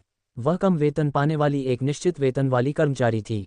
उसे साल के अंत में मिलने वाले बोनस में अपने वार्षिक वेतन का केवल 40% ही बोनस के रूप में मिलता था। हालांकि इतने साल बीत चुके हैं और कुछ सुराग खो गए हैं। यहाँ तक कि उन कुओं का दान किसने किया, इसकी पहचान भी सत्यापित नहीं की जा सकती। ये स्पष्ट है कि इनके पीछे वाले व्यक्ति ने सारे निशान मिटा दिए हैं। अगर वे पूरी तरह से अनजान नहीं होते तो चेन ज़िकी ने किनलैंग पर अपनी उम्मीदें नहीं लगाई होती। आखिरकार इस आदमी को तो ये भी पता है कि उसकी चाची का शव कहाँ है, इसलिए हो सकता है कि वह इसके पीछे के कुछ रहस्यों से अनजान न हो। आप क्या सोचते हैं? किनलैंग ने चंचल भाव से पूछा। इस पर ध्यानपूर्वक विचार करने पर यह स्पष्ट हो जाता है कि किन लैंग जैसी शख्सियत कभी भी अपने मामूली वेतन की लालसा नहीं करेगी। चेन ज़िकी उस निगाह से शर्मिंदा और परेशान महसूस कर रही थी, लेकिन उसे अपनी भावनाओं को दबाना पड़ा। उसने अपनी चाची के परिवार का बदला लेने का पक्का इरादा कर लिया था। किन लैंग जो चाहती थी वह देना नहीं चाहती थी, लेकिन उसके पास देने के अलावा कोई विकल्प नहीं था। चेन ज़िकी धीरे धीरे बिस्तर के पास गई और जैसे ही वह बैठने वाली थी, किन लैंग ने उसकी कलाई पकड़ ली, भौहें चढ़ाकर अजीब तरह से पूछा, क्या तुम खुद गाड़ी चलाकर यहाँ नहीं आई थी? चेन ज़िकी असमंजस में थी, सोच रही थी कि दाव और इस घटना के बीच क्या संबंध है, और उसने बस अपना सिर हिलाया। नहीं, मैं बस संयोग से यहाँ से गुजर रही थी और मेरे सहकर्मी द्वारा मुझे छोड़ने के बाद मैं यहाँ आ गई। तो फिर आप अभी फीस नहीं दे सकते, आपकी बहन यहाँ है। किन लैंग ने कंधे उचकाए, मानो उसे कोई फर्क ही न पड़ता हो। वह भयावह अनुभूति फिर लौट आई, स्कारलेट डेटुरा के अलावा और कौन हो सकता था? अगर चेन ज़िकी गाड़ी चलाकर वहां पहुंचता है तो संभवतः स्कारलेट डेटुरा एक रात के लिए अनुपस्थित रहेगा, जो कि काफ़ी असामान्य बात है। लेकिन चेन ज़िकी को यहां आने की क्या ज़रूरत थी? स्कारलेट डेटुरा, जो ठीक होने के लिए इतनी उत्सुक थी, अपनी बीमारी के प्रति उदासीन कैसे रह सकती थी यदि उसने चेन ज़िकी के आगमन का पता नहीं चलने दिया? ये कैसे संभव है? चेन ज़िकी को गहरा सदमा लगा और वह भयभीत हो गई, उसे अपराधबोध महसूस होने लगा। दरवाजे के बाहर कदमों की आहट सुनाई दे रही थी। किलर रैंकिंग में तीसरे स्थान पर रही स्कारलेट डेटुरा अब पूरी तरह से बेफिक्र थी, सिवाय तब जब वह चुपके से विला में प्रवेश कर रही होती थी। उसे किन लैंग के बेडरूम का रास्ता मुंह जुबानी याद था। मैं थोड़ी देर के लिए छिप जाऊंगा, लेकिन आप जो भी करें, किसी को मत बताना कि मैं यहाँ था। चेन ज़िकी अब अवाक है और फिलहाल खुद को छुपाने के अलावा और कोई चारा नहीं है, वरना अगर वह अपनी बहन से मिली तो वह कुछ भी समझा नहीं पाएगी। उसने सहज रूप से बिस्तर के नीचे छिपने की कोशिश की, लेकिन उसकी सुडौल आकृति के कारण उसका आधा शरीर तो अंदर चला गया, लेकिन दूसरा आधा हिस्सा बाहर ही रह गया। उसका फिगर कमाल का है, उसकी पतली कमर से नीचे का हिस्सा बेहद आकर्षक और घुमावदार है, यह अविश्वसनीय है। धिक्कार है। किन लैंग ने चेन ज़िकी पर एक नज़र डाली, जो लगातार करवटें बदल रहा था और बिस्तर के नीचे रेंगने की कोशिश कर रहा था। उसने हाथ बढ़ाकर उसकी पीठ पर थप्पड़ मारा और दाव को उकसाते हुए कहा, यहाँ कोई रास्ता नहीं है, तुम्हारा पिछवाड़ा बहुत बड़ा है, जाओ वहाँ छिप जाओ। उन्होंने कैबिनेट की ओर इशारा किया। चेन ज़िकी हड़बड़ी में पीछे हटी और उसका सिर बिस्तर के किनारे से टकरा गया। दर्द से कराहते हुए उसने अपना सिर पकड़ लिया और उसकी आंखों में आंसू भर आए। लेकिन अब उसके पास शोक मनाने का समय नहीं था। उसने जल्दी से अलमारी का दरवाज़ा खोला और अंदर छिप गई। ची। चेन ज़िकी अभी अलमारी में घुसी ही थी कि तभी काले कपड़े पहने स्कारलेट डेटुरा बेशर्मी से अंदर आ गई। तो लो, मेरा इरादा तुम्हें नीचा दिखाने का नहीं है, लेकिन तुम्हारी बहन ने तुम्हें कल रात यहाँ देख लिया था। आज रात तुम फिर यहाँ क्यों हो? जान बचाने में 1 या 2 दिन से ज़्यादा समय नहीं लगना चाहिए। मुझे उपचार रणनीतियों पर शोध करने के लिए थोड़ा समय दीजिए, ठीक है? स्कारलेट डेटुरा के मन में एक अजीब सी बेचैनी थी, लेकिन वह इसे जाहिर नहीं करना चाहती थी। उसने ठंडे चेहरे से कहा, तुमने मेरी बहन को तंग किया। यह मत सोचो कि मुझे पता नहीं है कि तुमने क्या किया है। उद्धरण चिन्ह, एक हत्यारे के रूप में दाव ने अनगिनत बार अपने लक्ष्यों को सोते समय मार डाला था। इन्हीं तरीकों से उसने उन पुरुषों की घिनौनी हरकतों को देखा। कुछ विशेष जानकारी के लिए, उसे पहले से ही बहुत अच्छी समझ और सूंघने की क्षमता है। अपने कारनामों का पर्दाफाश होते देख किन लैंग ने जरा भी शर्मिंदगी नहीं दिखाई। उसने अलमारी की ओर एक अर्थपूर्ण दृष्टि डाली और दाव को गंभीरता से सलाह दी, मैं जानता हूं कि तुम क्या सोच रहे हो, दाव। तुम अपनी बहन का बदला लेने के लिए बेताब हो और मैं तुम्हारी भावनाओं को समझता हूं। लेकिन आज रात बदला लेने के लिए उपयुक्त नहीं है। किसी और दिन कैसा रहेगा? अगर कभी हमें खाली समय मिला तो चलो एक अच्छा मैच खेलते हैं। किन लैंग का इरादा चेन ज़िकी को दोषमुक्त करने का नहीं था। हालांकि बहनें चेन ज़िकी और स्कारलेट डेटुरा 2 ऐसी मछलियों की तरह हैं जिन्होंने चारा खा लिया है। फिलहाल इस तरह से मिलना उचित नहीं है, अन्यथा इससे मछली पालन में गड़बड़ी होगी और इसके परिणाम अप्रत्याशित हो सकते हैं। बस करो ये बकवास, आज रात या तो तुम मरोगे या मैं। स्कारलेट डेटुरा ने ठंडी सांस ली, हाथ में खंजर पकड़े हुए, और किन लैंग की गर्दन पर वार किया। कष्टप्रद। किन लैंग ने अपनी आंखें घुमाईं, वह मन ही मन जानता था कि स्कारलेट डेटुरा को दौरा पड़ रहा है और केवल समझाने बुझाने से काम नहीं चलेगा, वह इसे केवल अस्थायी रूप से ही दबा सकता है। उसने अपना पैर कमरे में घुमाया और स्कारलेट डेटुरा को फर्श पर गिरा दिया, जिससे उसका चेहरा जमीन पर दब गया। रस्सी खींचते ही स्कारलेट डेटुरा हवा में ऊपर उठ गई। जैसे ही उसने हवा में लटके रहने के भारहीनता का अनुभव किया, स्कारलेट डेटुरा की खूबसूरत आंखों में मौजूद हत्या का इरादा तेजी से कम हो गया। मेरी बहन का बदला लो, क्या यह मौत की लड़ाई है? यह महिला तो बिल्कुल पाखंडी है। देखा, काबू में आते ही वह शांत हो गया। उसने एक भी अपशब्द नहीं कहा, उसने बस अपने दांत भींच लिए, मानो वह किसी कष्ट को सह रहा हो। दर्द? नहीं, बिल्कुल नहीं। ये सब पहले भी देख चुकी किनलैन को अच्छी तरह पता था कि उसे बिल्कुल भी दर्द नहीं हो रहा था। वास्तव में वह शायद संतुष्ट भी थी और जानबूझकर चुप थी। मैं इसे कैसे कहूँ? किनलैन की निगाहें अलमारी और स्कारलेट डेटुरा के बीच कुछ बार इधर उधर घूमी। दोनों बहनें, एक कोठरी में और दूसरी हवा में, इतनी करीब थीं फिर भी एक दूसरे को पहचानने की हिम्मत नहीं कर पा रही थीं। किनलैन को महसूस हुआ कि वह लोगों को अलग करने के इस तरह के नाटक। समय बीतने के साथ साथ स्कारलेट डेटुरा का आक्रोश धीरे धीरे कम होता गया और उसकी आंखों में मौजूद हत्या का इरादा धीरे धीरे गायब हो गया। किनलैन सोच विचार करते हुए बिस्तर से उठी, अलमारी में से एक कपड़ा निकाला, उसे दाव के मुंह में ठूंस दिया और धीरे से उसे दिलासा देते हुए बोली, इतनी आसानी से हार मत मानो। जब जीने का समय तब भी तुम्हें थोड़ा धैर्य रखना होगा। उद्धरण चिन्ह। जैसे ही वह बार बार स्कारलेट डेटुरा की नसों को उत्तेजित कर रहा था, विला के नीचे से सू शियाओ शियाओ की आवाज आई, युवा स्वामी, मैं वापस आ गई हूँ। उत्तेजना में आकर किनलैंग ने अपने हाथ में पकड़े हुए कपड़े को सीधे स्कारलेट डेटुरा के गले में ठूंस दिया। फुफकार। स्कारलेट डेटुरा चौंककर हौंफने लगी। वाह, जल्दी मुझे नीचे उतारो और मुझे चलने दो। स्कारलेट डेटुरा ने कपड़ा थूक दिया और घबराकर उससे विनती की। कहाँ जाना है? किनलैंग ने थके हुए स्कारलेट डेटुरा पर एक नज़र डाली और बेहद असंतुष्ट महसूस किया। क्या यह अभी भी दीवारों पर चढ़ सकता है और छतों पर छलांग लगा सकता है? घर से बाहर कदम रखते ही रंगे हाथों पकड़े जाने से बचिए। वह सू शियाओ शियाओ के बारे में पूरी तरह से भूल गया है। ऐसा लगता है कि जूनजी ने उन्हें बाहर से अस्थायी रूप से रोके रखा, अन्यथा वे अब तक ऊपर चढ़ चुके होते। जूनजी भी सू शियाओ शियाओ का कुछ नहीं बिगाड़ सका। सीढ़ियों से आती आहट सुनकर किनलैंग को कुछ गड़बड़ महसूस हुई। उसने स्कारलेट डेटुरा को हवा में ही नीचे उतारा, उसे अपनी कमरबंद में दबाया, खिड़की तक गया, बुलेट प्रूफ कांच की खिड़की खोली और स्कारलेट डेटुरा को आधा बाहर धकेल दिया। नहीं चाहिए। स्कारलेट डेटुरा ने भय से दया की भीख मांगी। इमारत बहुत ऊंची थी, अगर वह उस हालत में गिर जाती तो उसकी आधी जान निकल जाती या शायद उसकी मौत ही हो जाती। उसकी मौत हो सकती थी और उसने किनलैंग के हाथों मारे जाने के बारे में भी सोचा था, लेकिन निश्चित रूप से इस हालत में नहीं।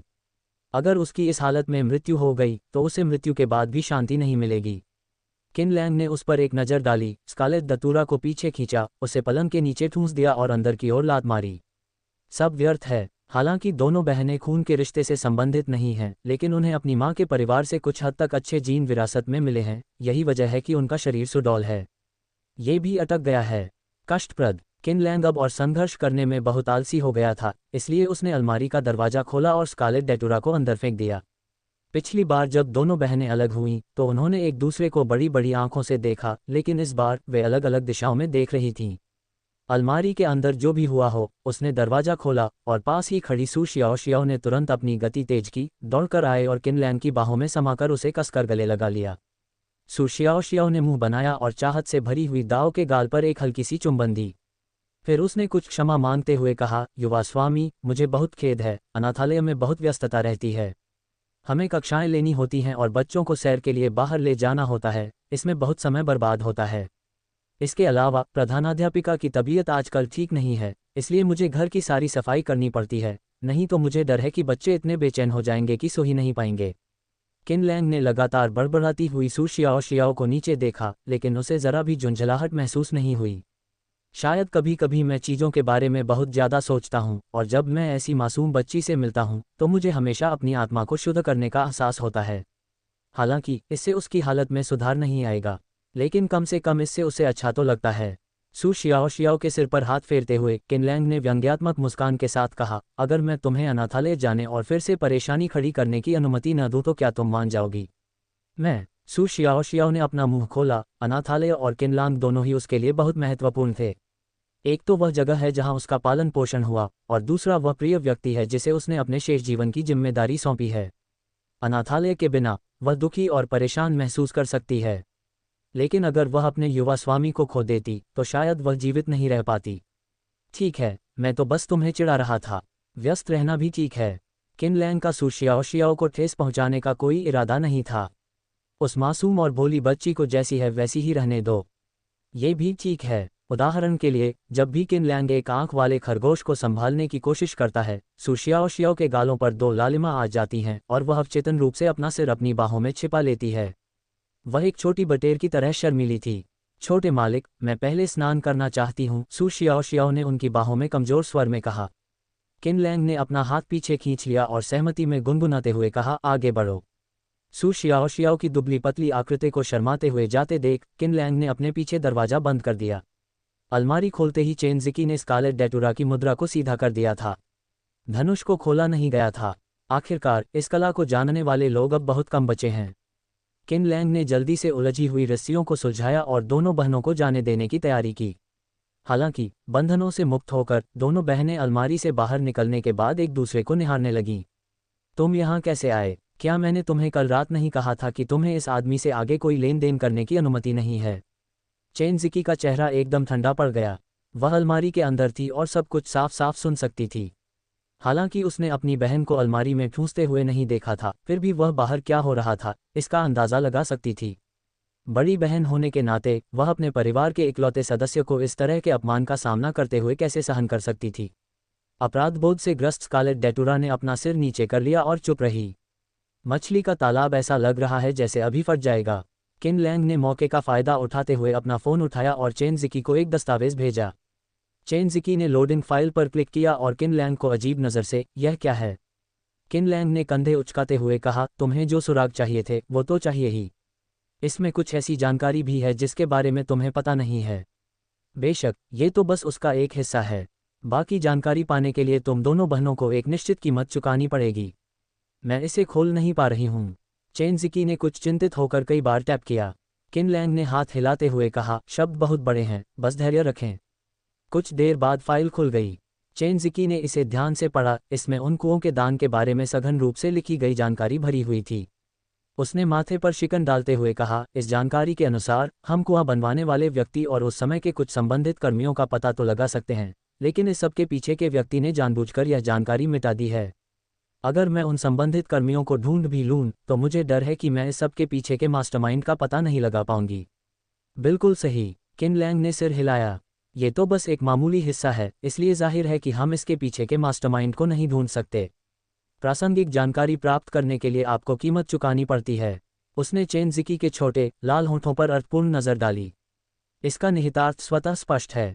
डिंग, महिला नायिका चेन ज़िकी का क्रोध स्तर बढ़ गया है। मेज़बान को डेस्टिनी विलेन पॉइंट्स जोड़ 500 प्राप्त करने पर बधाई। चेन ज़िकी ने अपना गुस्सा दबाया और बगल में बैठी अपनी छोटी बहन की तरफ देखा। हम अगली बार इस बारे में बात करेंगे। स्कारलेट डेटुरा ने संदेह भरी निगाहों से दाव से पूछा, तुम किस बारे में बात कर रहे हो? उसे ऐसा महसूस हुआ जैसे उसे अंधेरे में रखा गया हो, वह स्थिति से पूरी तरह अनजान थी।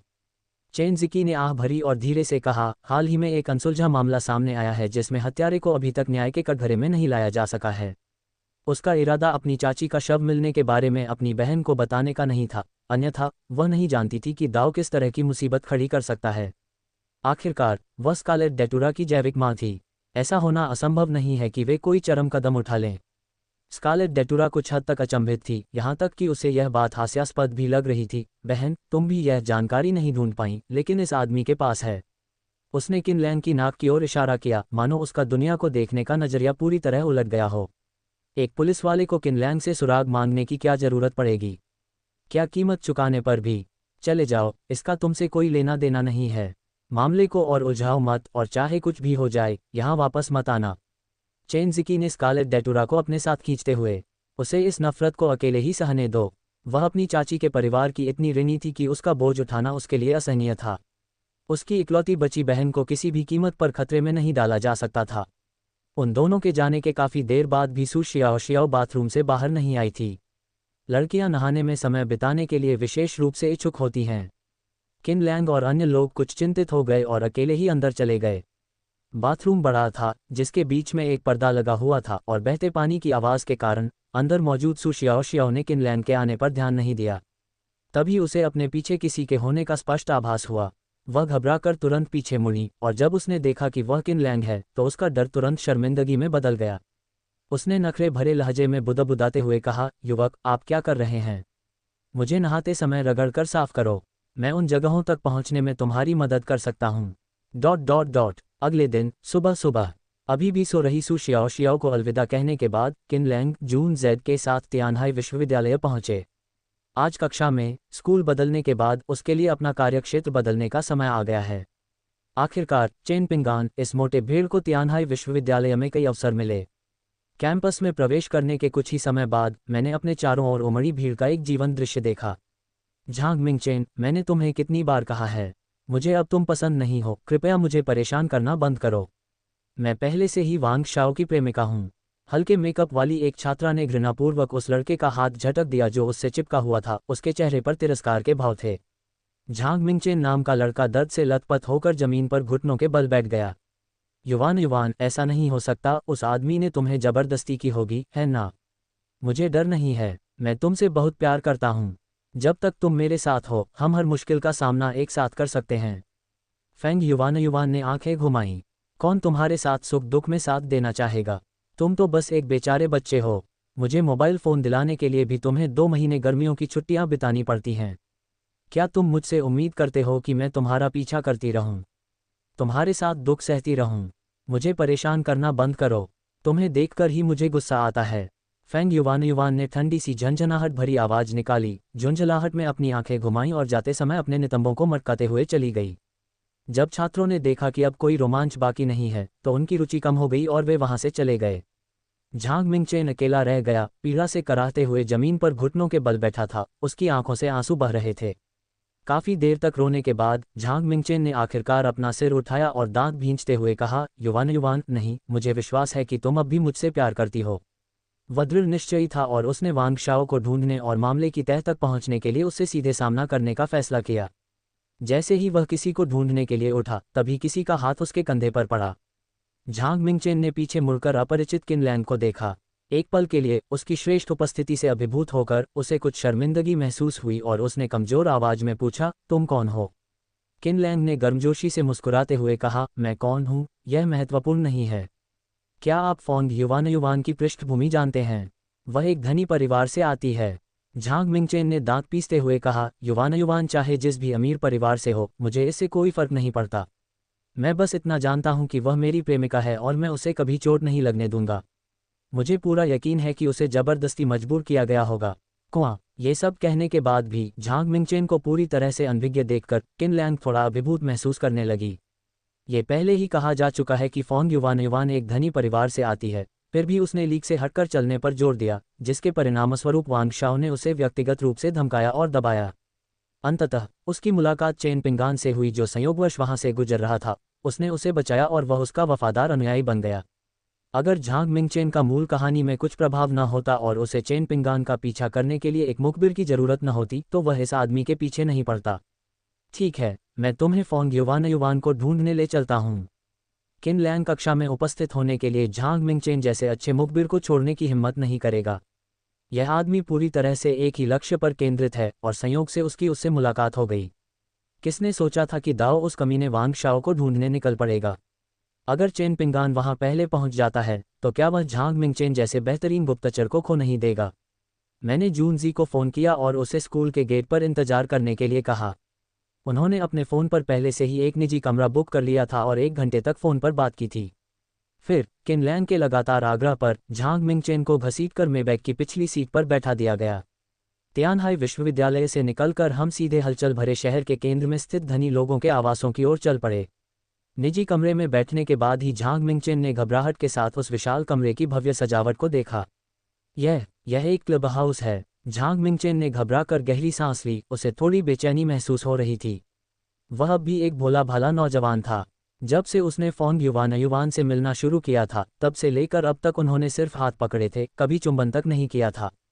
वे भला इस तरह की जगह पर कैसे जा सकते थे? क्या तुमने नहीं कहा था कि तुम मुझे युवान युवान को ढूंढने ले जा रहे हो? हम यहाँ क्या कर रहे हैं? झांग मिंगचेन ने अजीब से भाव से पूछा। दस्तक दस्तक। दरवाजे पर दस्तक हुई थी। एक जानी पहचानी आवाज सुनाई दी जिससे झांग मिंगचेन अवाक रह गया। हेलो महोदय, क्या मैं अंदर आ सकता हूँ? अंदर आ जाओ, किन लैंग ने लापरवाही से जवाब दिया। ची ची। दरवाजा खुला और काले रंग के काम के कपड़े पहने और एक छोटा चांदी का डिब्बा लिए हुए फोंग युवान युवान अपनी पतली कमर को लहराते हुए अंदर आए। पास आते समय उसने अपना सिर नीचे रखा हुआ था और पास आते समय उसने धीरे धीरे ही उसे ऊपर उठाया। यह एक असाधारण कौशल है, इसे सीखें और लचीले ढंग से इसका प्रयोग करें। शुरुआत में ही भव्य प्रवेश न करें, इसके बजाय एक धीमी, सूक्ष्म और शालीन प्रस्तुति का लक्ष्य रखें जो एक सुंदर छाप छोड़ सके। अगर यह एक सामान्य निजी कमरा होता तो वह इतनी सख्त नहीं होती। दाओ, आज के 10 बजे के स्लॉट को सम्राट का बॉक्स किसने बनाया? इसके अलावा सुबह सुबह बुकिंग करने का यह एक खास समय था, जो रात के समय के 8,888 युआन के मुकाबले कहीं ज़्यादा महंगा पड़ता है। एक नज़र में ही पता चल जाता है कि दाओ एक धनी उद्योगपति है। जैसे ही फोंग युवान ने ऊपर देखा और किन लैंग को देखा, उसके बगल में खड़ा झांग मिंगचेन भी नजर आने लगा। दंपति ने एक साथ हैरानी से आंखें फाड़कर देखा और एक स्वर में कहा, तुम यहाँ कैसे आए? वे अभी अभी अलग हुए थे और अगर फोंग युवान को पीट पीट कर मार भी डाला जाता तो भी वह कभी विश्वास नहीं करती कि उसकी मुलाकात झांग मिंगचेन से एक धनी परिवार में होगी। यह एक उच्च श्रेणी का स्थान है जहां वह अपने पूरे जीवन में कभी नहीं जा सकता था। युवान, तुम यहाँ क्या कर रही हो? झांग मिंगचेन ने एक मूर्ख की तरह खाली नज़र से पूछा।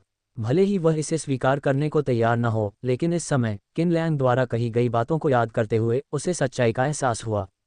उनकी प्रेमिका वास्तव में अमीर परिवार से थी। मुझे खेद है आदरणीय अतिथि, मुझे कुछ काम निपटाने हैं और हो सकता है कि मैं इस आदेश को 1 बजे तक पूरा न कर पाऊँ। फेंग युवान के चेहरे की मांसपेशियां तनने लगीं और उसने जल्दी से अपना सिर नीचे कर लिया, झुक गई और मुड़कर जाने की तैयारी करने लगी। लेकिन किन लैंग इतने बड़े अवसर को हाथ से जाने देने वाला नहीं था। आखिर ये तो सिर्फ पैसा ही तो है ना? अगर पैसों का मामला ना होता तो फोंग युवान, जिसे देर रात तक काम करना चाहिए था, दिन दहाड़े यहाँ क्यों होती?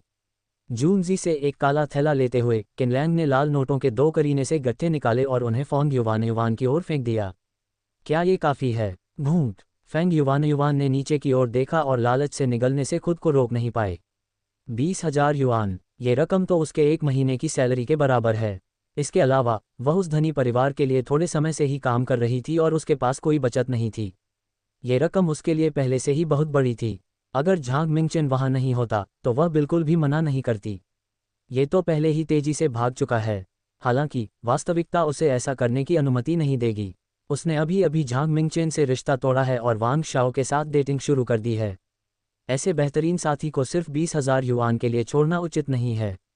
इससे पहले कि फोंग युवान मना कर पाती, किन लैंग ने अपने बैग से पैसे निकाले और फोंग युवान पर लाल रंग के 100 युआन के नोटों के बंडल फेंक दिए। 30,000, 40,000, 50,000, ... 100, 000। क्या इतना काफ़ी है? क्या मैं थोड़ा भी मज़ा नहीं कर सकती? किन लैंग ने मुस्कुराते हुए पूछा। वे पहले से ही खुद को बेच रहे हैं, इसलिए ये कीमत किसी के लिए भी काफ़ी है, न केवल फोंग युवान के लिए, बल्कि एक गुमनाम युवा मॉडल या यहाँ तक कि एक भोली भाली युवती के लिए भी।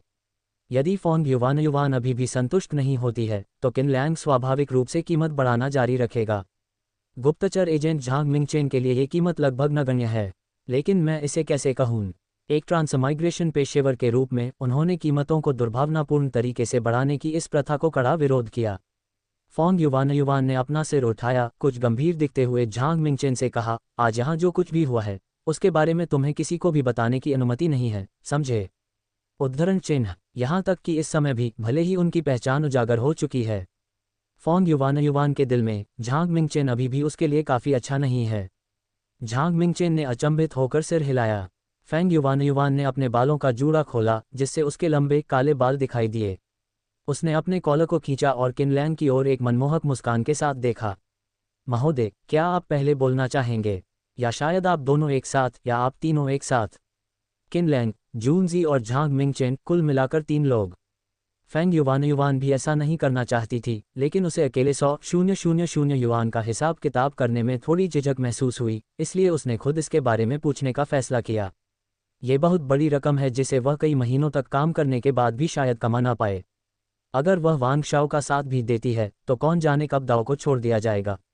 वह इस बात की गारंटी नहीं दे सकती थी कि उसे वांग शाओ से 100,000 युआन नकद मिलेंगे। ब्रेकअप के बाद कुछ भौतिक संपत्तियां वापस ली जा सकती हैं, लेकिन केवल आपके हाथ में मौजूद नकदी ही वास्तव में आपकी होती है। इसके अलावा अगर वह कुछ और महीनों तक ऐसा करती रही तो पकड़े जाने की संभावना और भी बढ़ जाएगी। बेहतर होगा कि वह यह एक नौकरी करे और तुरंत निकल जाए। ये सिर्फ वही है। किन लैंग ने अपने बगल में बैठे झांग मिंगचेन की ओर इशारा किया और ये देखकर कि वह हिल नहीं रहा है, उत्सुकता से पूछा, तुम नहीं चाहते? झांग मिंगचेन ने अपना सिर हिलाया, मानो उसका विश्व दृष्टिकोण बिखर रहा हो। इससे पहले कि वह कुछ कह पाता, फोंग युवान ने उसे वापस खींच लिया। मेरे साथ आओ। झांग मिंगचेन के मना करने से पहले ही फोंग युवान ने उसे पकड़कर निजी कमरे में खींच लिया।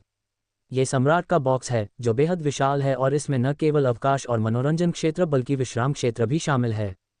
झांग मिंगचेन को इस स्थिति में मजबूर किया गया और उसे ले जाया गया। कुछ देर बाद अंदर से आवाजें आने लगीं।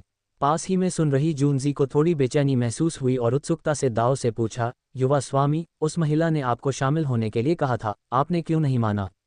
आप पहले खेल सकते थे, क्या ये बेहतर नहीं होता? जब किन लैंग ने ऊपर देखा तो वह जूनजी का मतलब कैसे नहीं समझ सकता था। दाओ ने चंचल भाव से कहा, क्या आपको बहुत कम उम्र के लोग नापसंद नहीं थे? अपनी छोटी सी योजना का पर्दाफाश होते देख जूनजी ने शर्मिंदा होकर अपने सिर के पीछे खुजली की और कहा, हाँ, मुझे बड़ी उम्र की महिलाएं पसंद हैं, वे ज़्यादा आकर्षक होती हैं, लेकिन मैं इस महिला के आकर्षण का विरोध नहीं कर सकता। मुझे इस झांग मिंगचेन की ज़रूरत है, इसलिए इसके बारे में ज़्यादा मत सोचो। किन लैंग ने कुछ सलाह दी, लेकिन कुछ बातों को स्पष्ट रूप से नहीं समझाया। अलग अलग लोकगीतों के लिए अलग अलग ध्वनियाँ। उन्हें जूनजी की रुचियों से कोई आपत्ति नहीं होगी, लेकिन वे जूनजी की रुचियों का ध्यान नहीं रखेंगे। फेंग युवान, वह दिखने में ज़्यादा से ज़्यादा 100 में से 80 नंबर की है और कद काठी में 70 के आसपास की है। सड़क पर इस तरह की महिला को एक असभ्य किन लांग आदमी की नज़र भी नहीं पड़ेगी। इतना ही नहीं, यह महिला एक धनी परिवार से आती है। क्या ये गंदा नहीं है? ऐसा नहीं है कि उसे सिर्फ मासूम जवान लड़कियां पसंद हैं, बल्कि वह फोंग युवान जैसे लोगों से घृणा करता है। इसके विपरीत, जो लोग थोड़े अधिक परिपक्व हैं या जिनकी जुड़वां बहनें हैं या जिनके पास राइस बाउल, एक प्रकार का राइस बाउल जैसी अन्य विशेषताएं हैं, उन्हें इससे लाभ होने की अधिक संभावना है। उसने इसे सहन किया, अपनी आंखें बंद कर लीं और बड़ी मुश्किल से इसे स्वीकार किया। समय बहुत धीरे धीरे बीत रहा था। किन लैंग के जाने से पहले उसने जूनजी को निर्देश दिया, तुम यहीं रुको और सब पर नज़र रखो। जब वह औरत जाने की कोशिश करे तो उसे रोककर झांग मिंगचेन से पूछना कि क्या वह अपना समय बढ़ाना चाहता है। अगर झांग मिंगचेन संभाल सकता है तो उसका समय जितना हो सके उतना बढ़ा दो। उसने निजी कमरे का दरवाजा खोला, गलियारे के अंत में गायब होती हुई दाओ की खूबसूरत आकृति पर एक नज़र डाली और उसके होठों पर एक दुष्ट मुस्कान आ गई। ये पहली बार था जब वह शाम के समय के अलावा स्कारलेट डेटुरा से मिला था। ऐसा लगता है कि हमने कल रात जो चारा डाला था उसे स्कारलेट डेटुरा ने पहले ही काट लिया है। स्कारलेट डेटुरा का अनुसरण करते हुए किन लैंग कुछ मोड़ मुड़ने के बाद लापरवाही से महिलाओं के शौचालय में चली गई। मैंने खिड़की के पास एक सुंदर आकृति को खड़े देखा। वह कुछ देर के लिए दूर तक देखने के लिए रुक गई। काले रंग का कॉसेट उसकी पतली कमर को कसकर बांधे हुए था, जिससे उसका सुडौल शरीर पूरी तरह से प्रदर्शित हो रहा था। दुबली पतली और आकर्षक सुंदर सुडौल आकृति वाली। हल्की हवा चली और उसके लंबे काले चमकदार बाल हवा में लहराए। प्रत्येक लट में एक हल्की सी खुशबू थी जो पास आ रहे किन लैंग को महसूस हुई। अभी शाम भी नहीं हुई है और वह पहले से ही बीमार है। किन लैंग की अचानक की टिप्पणी ने शांत वातावरण को भंग कर दिया। दूर तक निहारती हुई लाल रंग की दतूरा का सुंदर दृश्य बर्बाद हो गया है। वह मुड़ी, उसका चेहरा पूरी तरह से सामने आ गया और उसकी मोहक आंखों में क्रोध की झलक दिखाई दी। किन लैंग के सामने उसकी कोई इज्जत नहीं बची थी। बेपरवाह होने का दिखावा करना व्यर्थ था। उसने सीधे सीधे दाव से कहा, मुझे उम्मीद है कि तुम मेरी बहन को वो सुराग दे दोगे जो वो चाहती है, और अब से उसे और परेशान मत करना। किन लैंग ने अपनी भौहें ऊपर उठाईं, उसके चेहरे पर एक चंचल मुस्कान थी। अरे, क्या स्कारलेट दतूरा चेनज़िकी को उसकी पीड़ा से बाहर निकालने की कोशिश कर रही है? हालांकि दोनों बहनें खून के रिश्ते से संबंधित नहीं हैं, लेकिन उनका बंधन बहुत गहरा है। लेकिन इससे उसका क्या लेना देना है? किन लैंग दयालु और सौम्य स्वभाव का व्यक्ति नहीं है। किसी भी लाभ को पाने के लिए पहले देना आवश्यक है। स्कारलेट दतूरा को सब कुछ भली भांति पता था। किन लैंग के कुछ बोलने से पहले ही उसने दांत पीसते हुए कहा, मैं तुम्हें मनचाहा इनाम दे सकती हूँ। किन लैंग ने हाथ बढ़ाकर स्कारलेट डेटुरा का फैला हुआ हाथ पकड़ लिया और ताना मारते हुए कहा, तुम मेरे संकेतों को कम आंक रही हो, है ना? या शायद तुम खुद को ज्यादा आंक रही हो। अगर मेरे मन में ऐसे विचार होते तो क्या आपको लगता है कि आप अब तक पूरी तरह से सुरक्षित होते? पारिश्रमिक, क्या स्कारलेट डेटुरा को यही मुआवजा देना चाहिए था? यह एक पुरस्कार होना चाहिए, उपहार नहीं। ऐसा लगता है कि घर में मौजूद चिकित्सा उपकरणों के प्रति कुछ प्रतिरोध विकसित होने के बाद वह उपचार की एक अलग विधि आजमाना चाहता था। और तुम अब भी सुराग पाने के लिए रोते धोते बैठे हो। मुफ्त में कुछ नहीं मिलता, तो फिर तुम क्या चाहती हो? स्कारलेट डेटुरा ने ठंडे लहजे में शर्मिंदा और चिढ़कर कहा, बात सिर्फ इतनी है कि इस समय उस धनी परिवार के घर में कोई मेहमान नहीं है, अन्यथा इससे काफ़ी हंगामा मच जाता। किन लैंग ने दाव से आग्रह किया, अपना फ़ोन निकालो, मैं तुम्हें एक सूची भेजूंगा। कुछ देर बाद किन लैंग के निर्देशों का पालन करते हुए स्कारलेट दतूरा को एक बड़ा वर्ड डॉक्यूमेंट मिला। इसे लोड होने में काफ़ी समय लगा और फिर भी यह खुला नहीं। उसने आंखें घुमाईं। क्या तुम ऊब नहीं रहे हो? हर समय यही भेजते रहते हो, क्या ये परेशान करने वाला नहीं है? क्या आप कोई दस्तावेज नहीं ला सकते? क्या मुझे वाकई वर्ड डॉक्यूमेंट भेजना होगा? दिखावा, क्या हम उसे सीधे सीधे नहीं बता सकते? किन लैंग 2-3 मिनट तक चुपचाप इंतजार करता रहा जब तक कि वर्ड डॉक्यूमेंट नहीं खुल गया। स्कारलेट डेटुरा ने जल्दी से उसे सरसरी तौर पर देखा और फिर धीरे से कहा, मुझे यहाँ सूचीबद्ध लोगों, विशेष रूप से जो परिवार के इस बूढ़े व्यक्ति, अगर आप आज ही मेरा काम पूरा कर दें तो बेहतर होगा। ये सभी सहायक पात्र हैं जिनका उपयोग चेन पिंगान अपनी ताकत दिखाने और थप्पड़ खाने के लिए करता है, और ये निम्न श्रेणी के पात्र नहीं हैं। उन्हें एक एक करके हल करने देना परेशानी भरा है, और सबसे महत्वपूर्ण बात यह है कि यह समय की भारी बर्बादी है। क्या बेहतर नहीं होगा कि आप उस ऊर्जा को घर पर अपने छोटे बच्चे के साथ खेल खेलने में लगाएं? इसे स्कारलेट डेटुरा जैसे किसी पेशेवर पर छोड़ देना बेहतर होगा। इसके अलावा कल रात ही जाल बिछा दिया गया था। मैंने कल रात इसलिए कुछ नहीं कहा क्योंकि यह चेन जिकी के सामने था। अगर मैं कुछ कहता तो मुझे ही ब्लॉक कर दिया जाता। कम से कम चेन जिकी के सामने ऐसा कहने पर मुझे ज़रूर रोक दिया जाएगा। लेकिन अब स्कारलेट डेटुरा बिल्कुल अकेली है, बिना किसी बोझ के।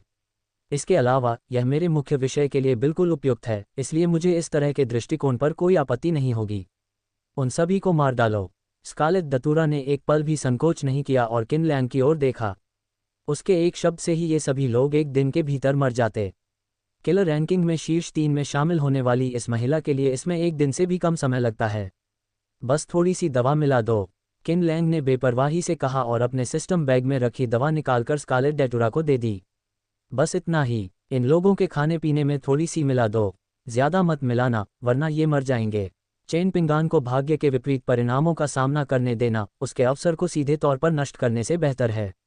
इस तरह उसे और अधिक डेस्टिनी विलेन पॉइंट्स मिल सकते हैं। स्कारलेट डेटुरा ने दवा स्वीकार की और सीधे सीधे कहा, मैं अभी जाती हूँ। रुको, किसने कहा कि यही सारा इनाम है?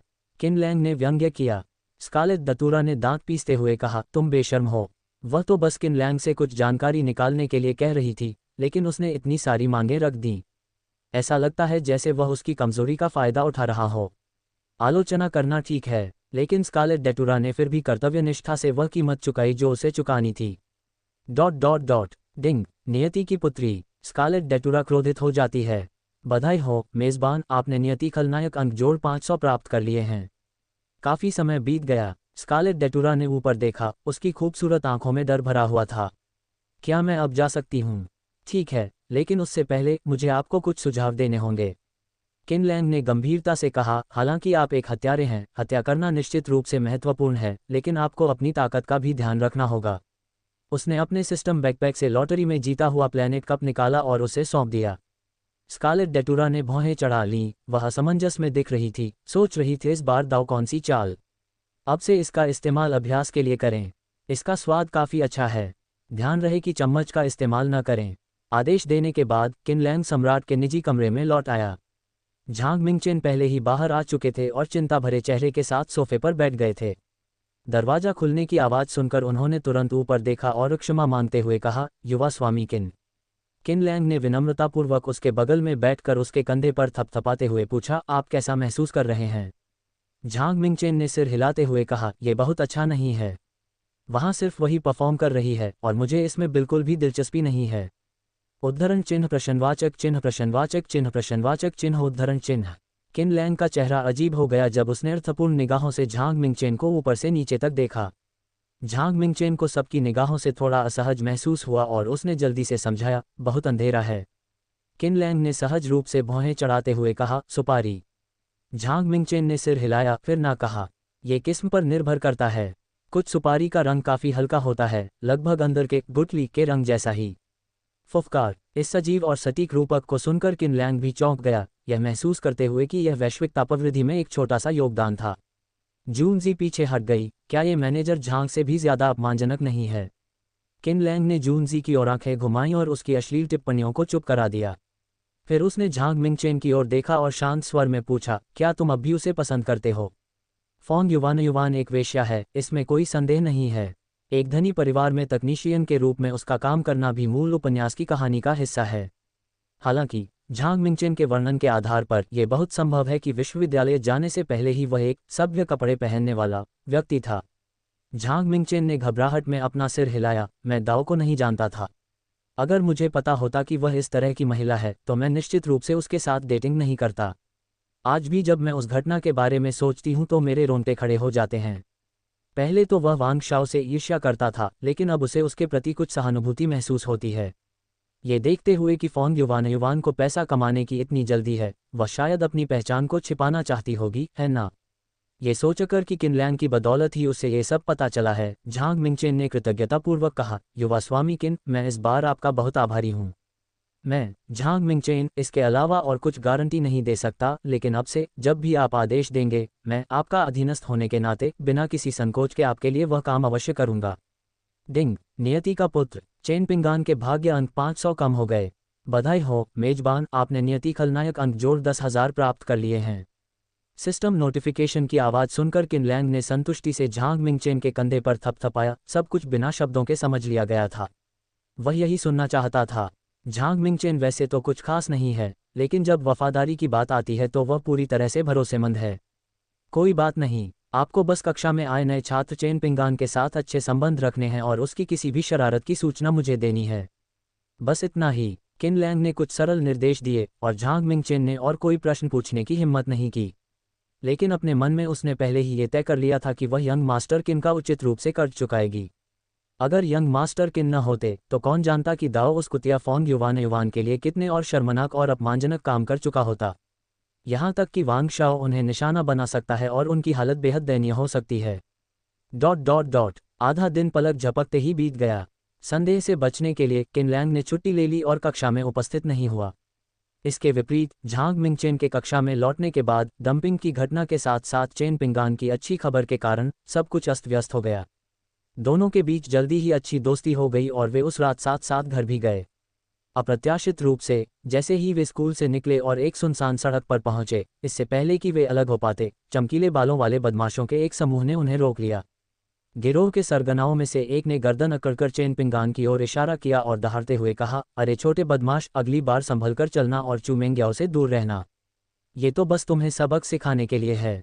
इतना कहकर उसने अपने पीछे खड़े साथियों को इशारा किया और ठंडे लहजे में आदेश दिया, इन्हें मारो। कुछ गुंडे औरा पर टूट पड़े, लेकिन ये लोग चेन पिंगान यानी भाग्य के पुत्र का मुकाबला कैसे कर सकते थे? ये तो महज दिखावे के लिए किसी के दरवाजे पर पहुंचाए गए सीढ़ीनुमा पत्थर हैं और फिर बदले में मुंह पर थप्पड़ खाने का एक जरिया।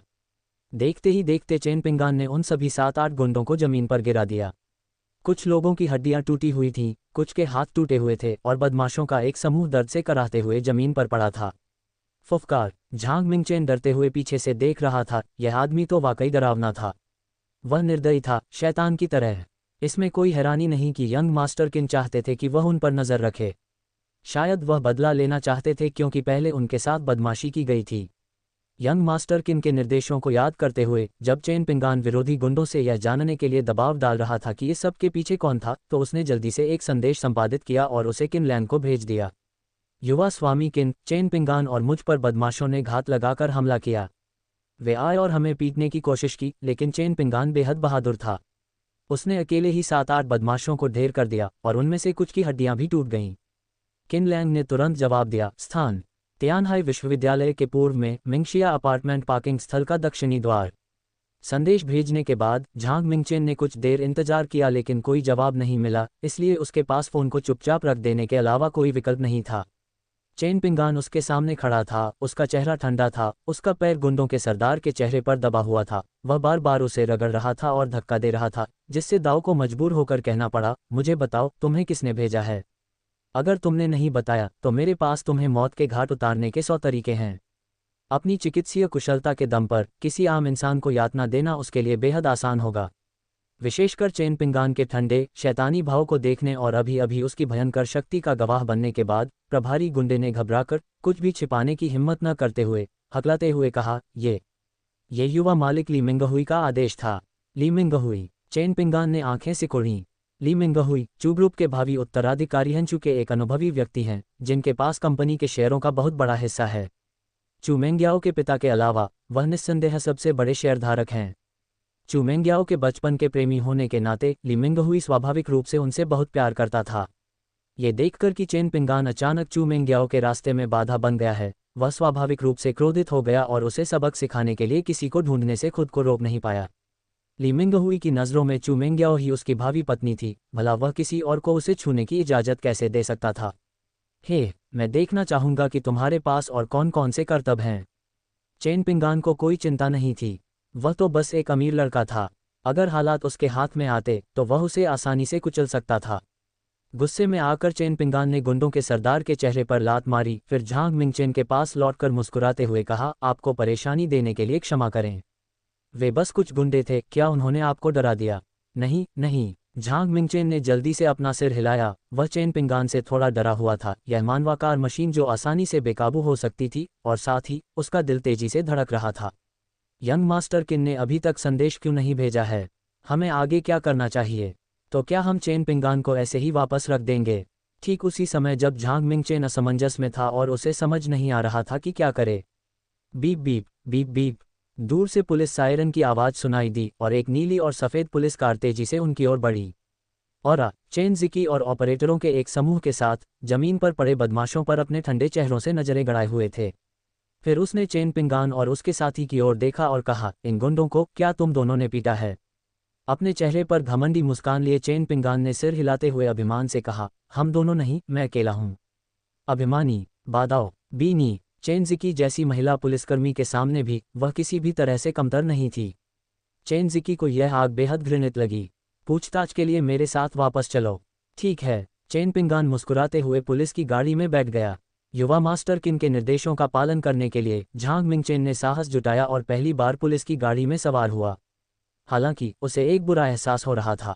उसने सोचा कि यंग मास्टर किन हर तरह के तरीके अपनाएंगे, और यहाँ तक कि उसने ये कल्पना भी की कि हत्यारों का एक समूह अचानक प्रकट होकर चेन पिंगान को मार डालेगा। लेकिन सभी को आश्चर्यचकित करते हुए यंग मास्टर किन ने पुलिस को बुलाया। तुरंत, ये तो सरासर शर्मनाक है। एक धनी युवक जो उसे एक धनी परिवार उसकी प्रेमिका के पास ले गया। किसी एक व्यक्ति से निपटने के लिए पुलिस को बुलाने की क्या जरूरत है? नाम, निजी दफ्तर में चेन जिकी ने चेन पिंगफान को सख्त चेहरे से घूर कर देखा। उनके ठंडे व्यवहार को देखकर पीछे बैठे झांग मिंगचेन भी डर के मारे सीधे बैठ गए। चेन पिंगान ने बेपरवाही से हंसते हुए कहा, क्या हम पिछली बार नहीं मिले थे?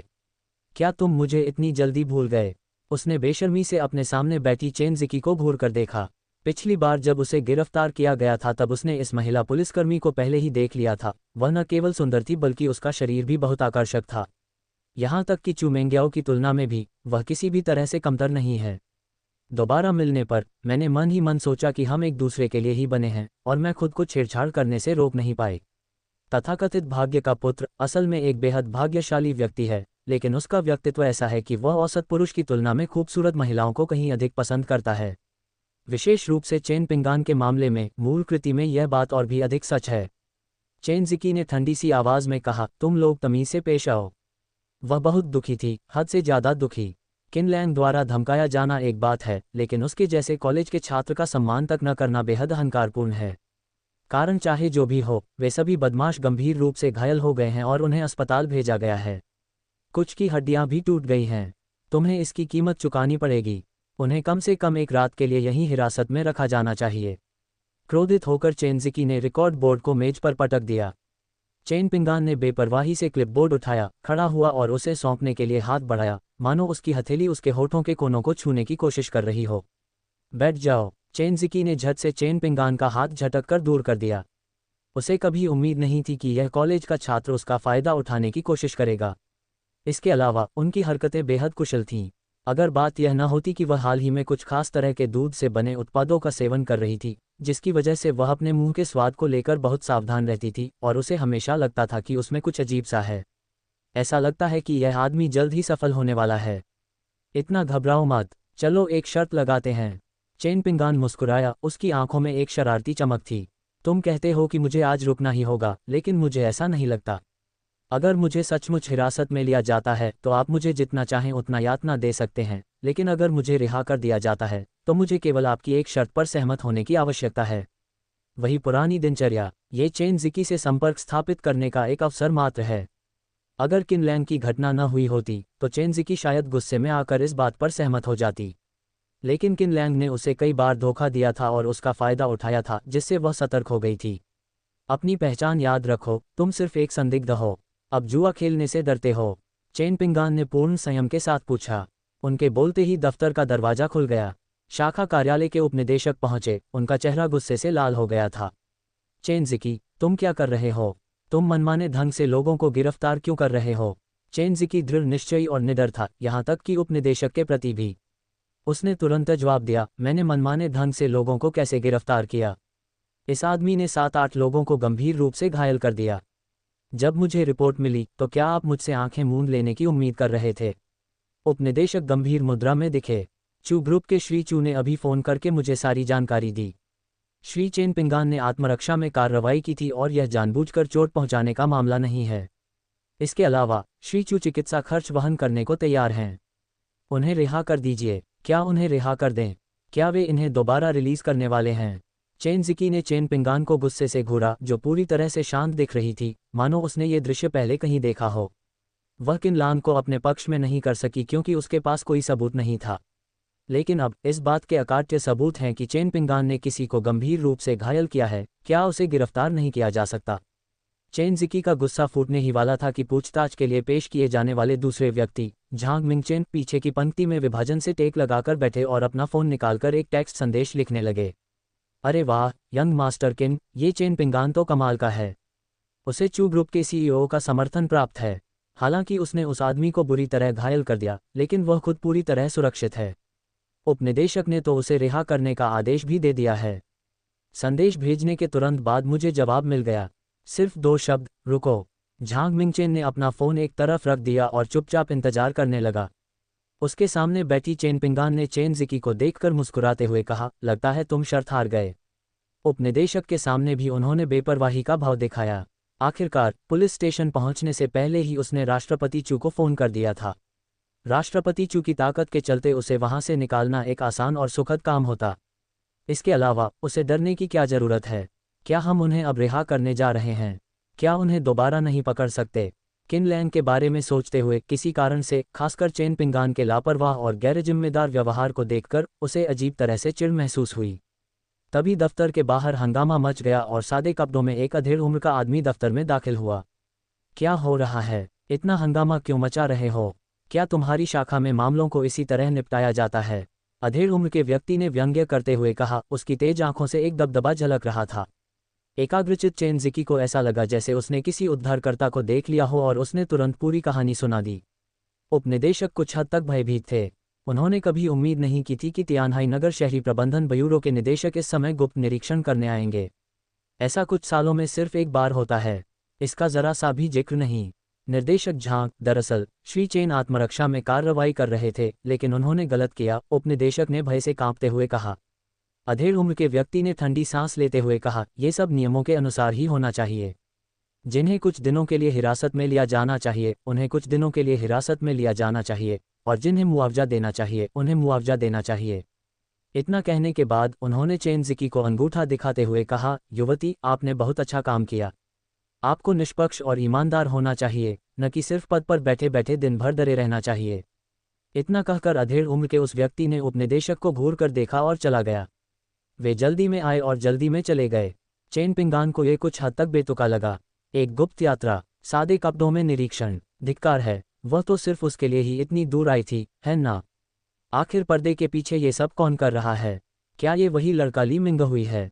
चेन पिंगान बेहद गुस्से में थी और उसका मन बिल्कुल बेचैन था। पीछे बैठे झांग मिंगचेन ने अपना फ़ोन फिर से निकाला और जल्दी से एक संदेश टाइप किया। युवा स्वामी किन, वह लड़का चेन पिंगान बहुत ही बदनसीब है। उपनिदेशक ने पहले ही उसे रिहा करने का वादा कर दिया था, लेकिन फिर उच्च अधिकारियों के सादे कपड़ों में आए अधिकारियों ने जांच की और हिरासत एक रात से बढ़कर कई दिनों तक चली गई। दूसरी ओर तियानहाई विश्वविद्यालय में संकाय सदस्यों के आवास हैं। फुफकार, गद्दे पर लेटे हुए लिनशीर को अपनी कमर के नीचे किसी का हाथ महसूस हुआ। वह हौंकते हुए हकलाते हुए बोला, भाई किन, आपका हाथ गलत जगह पर है।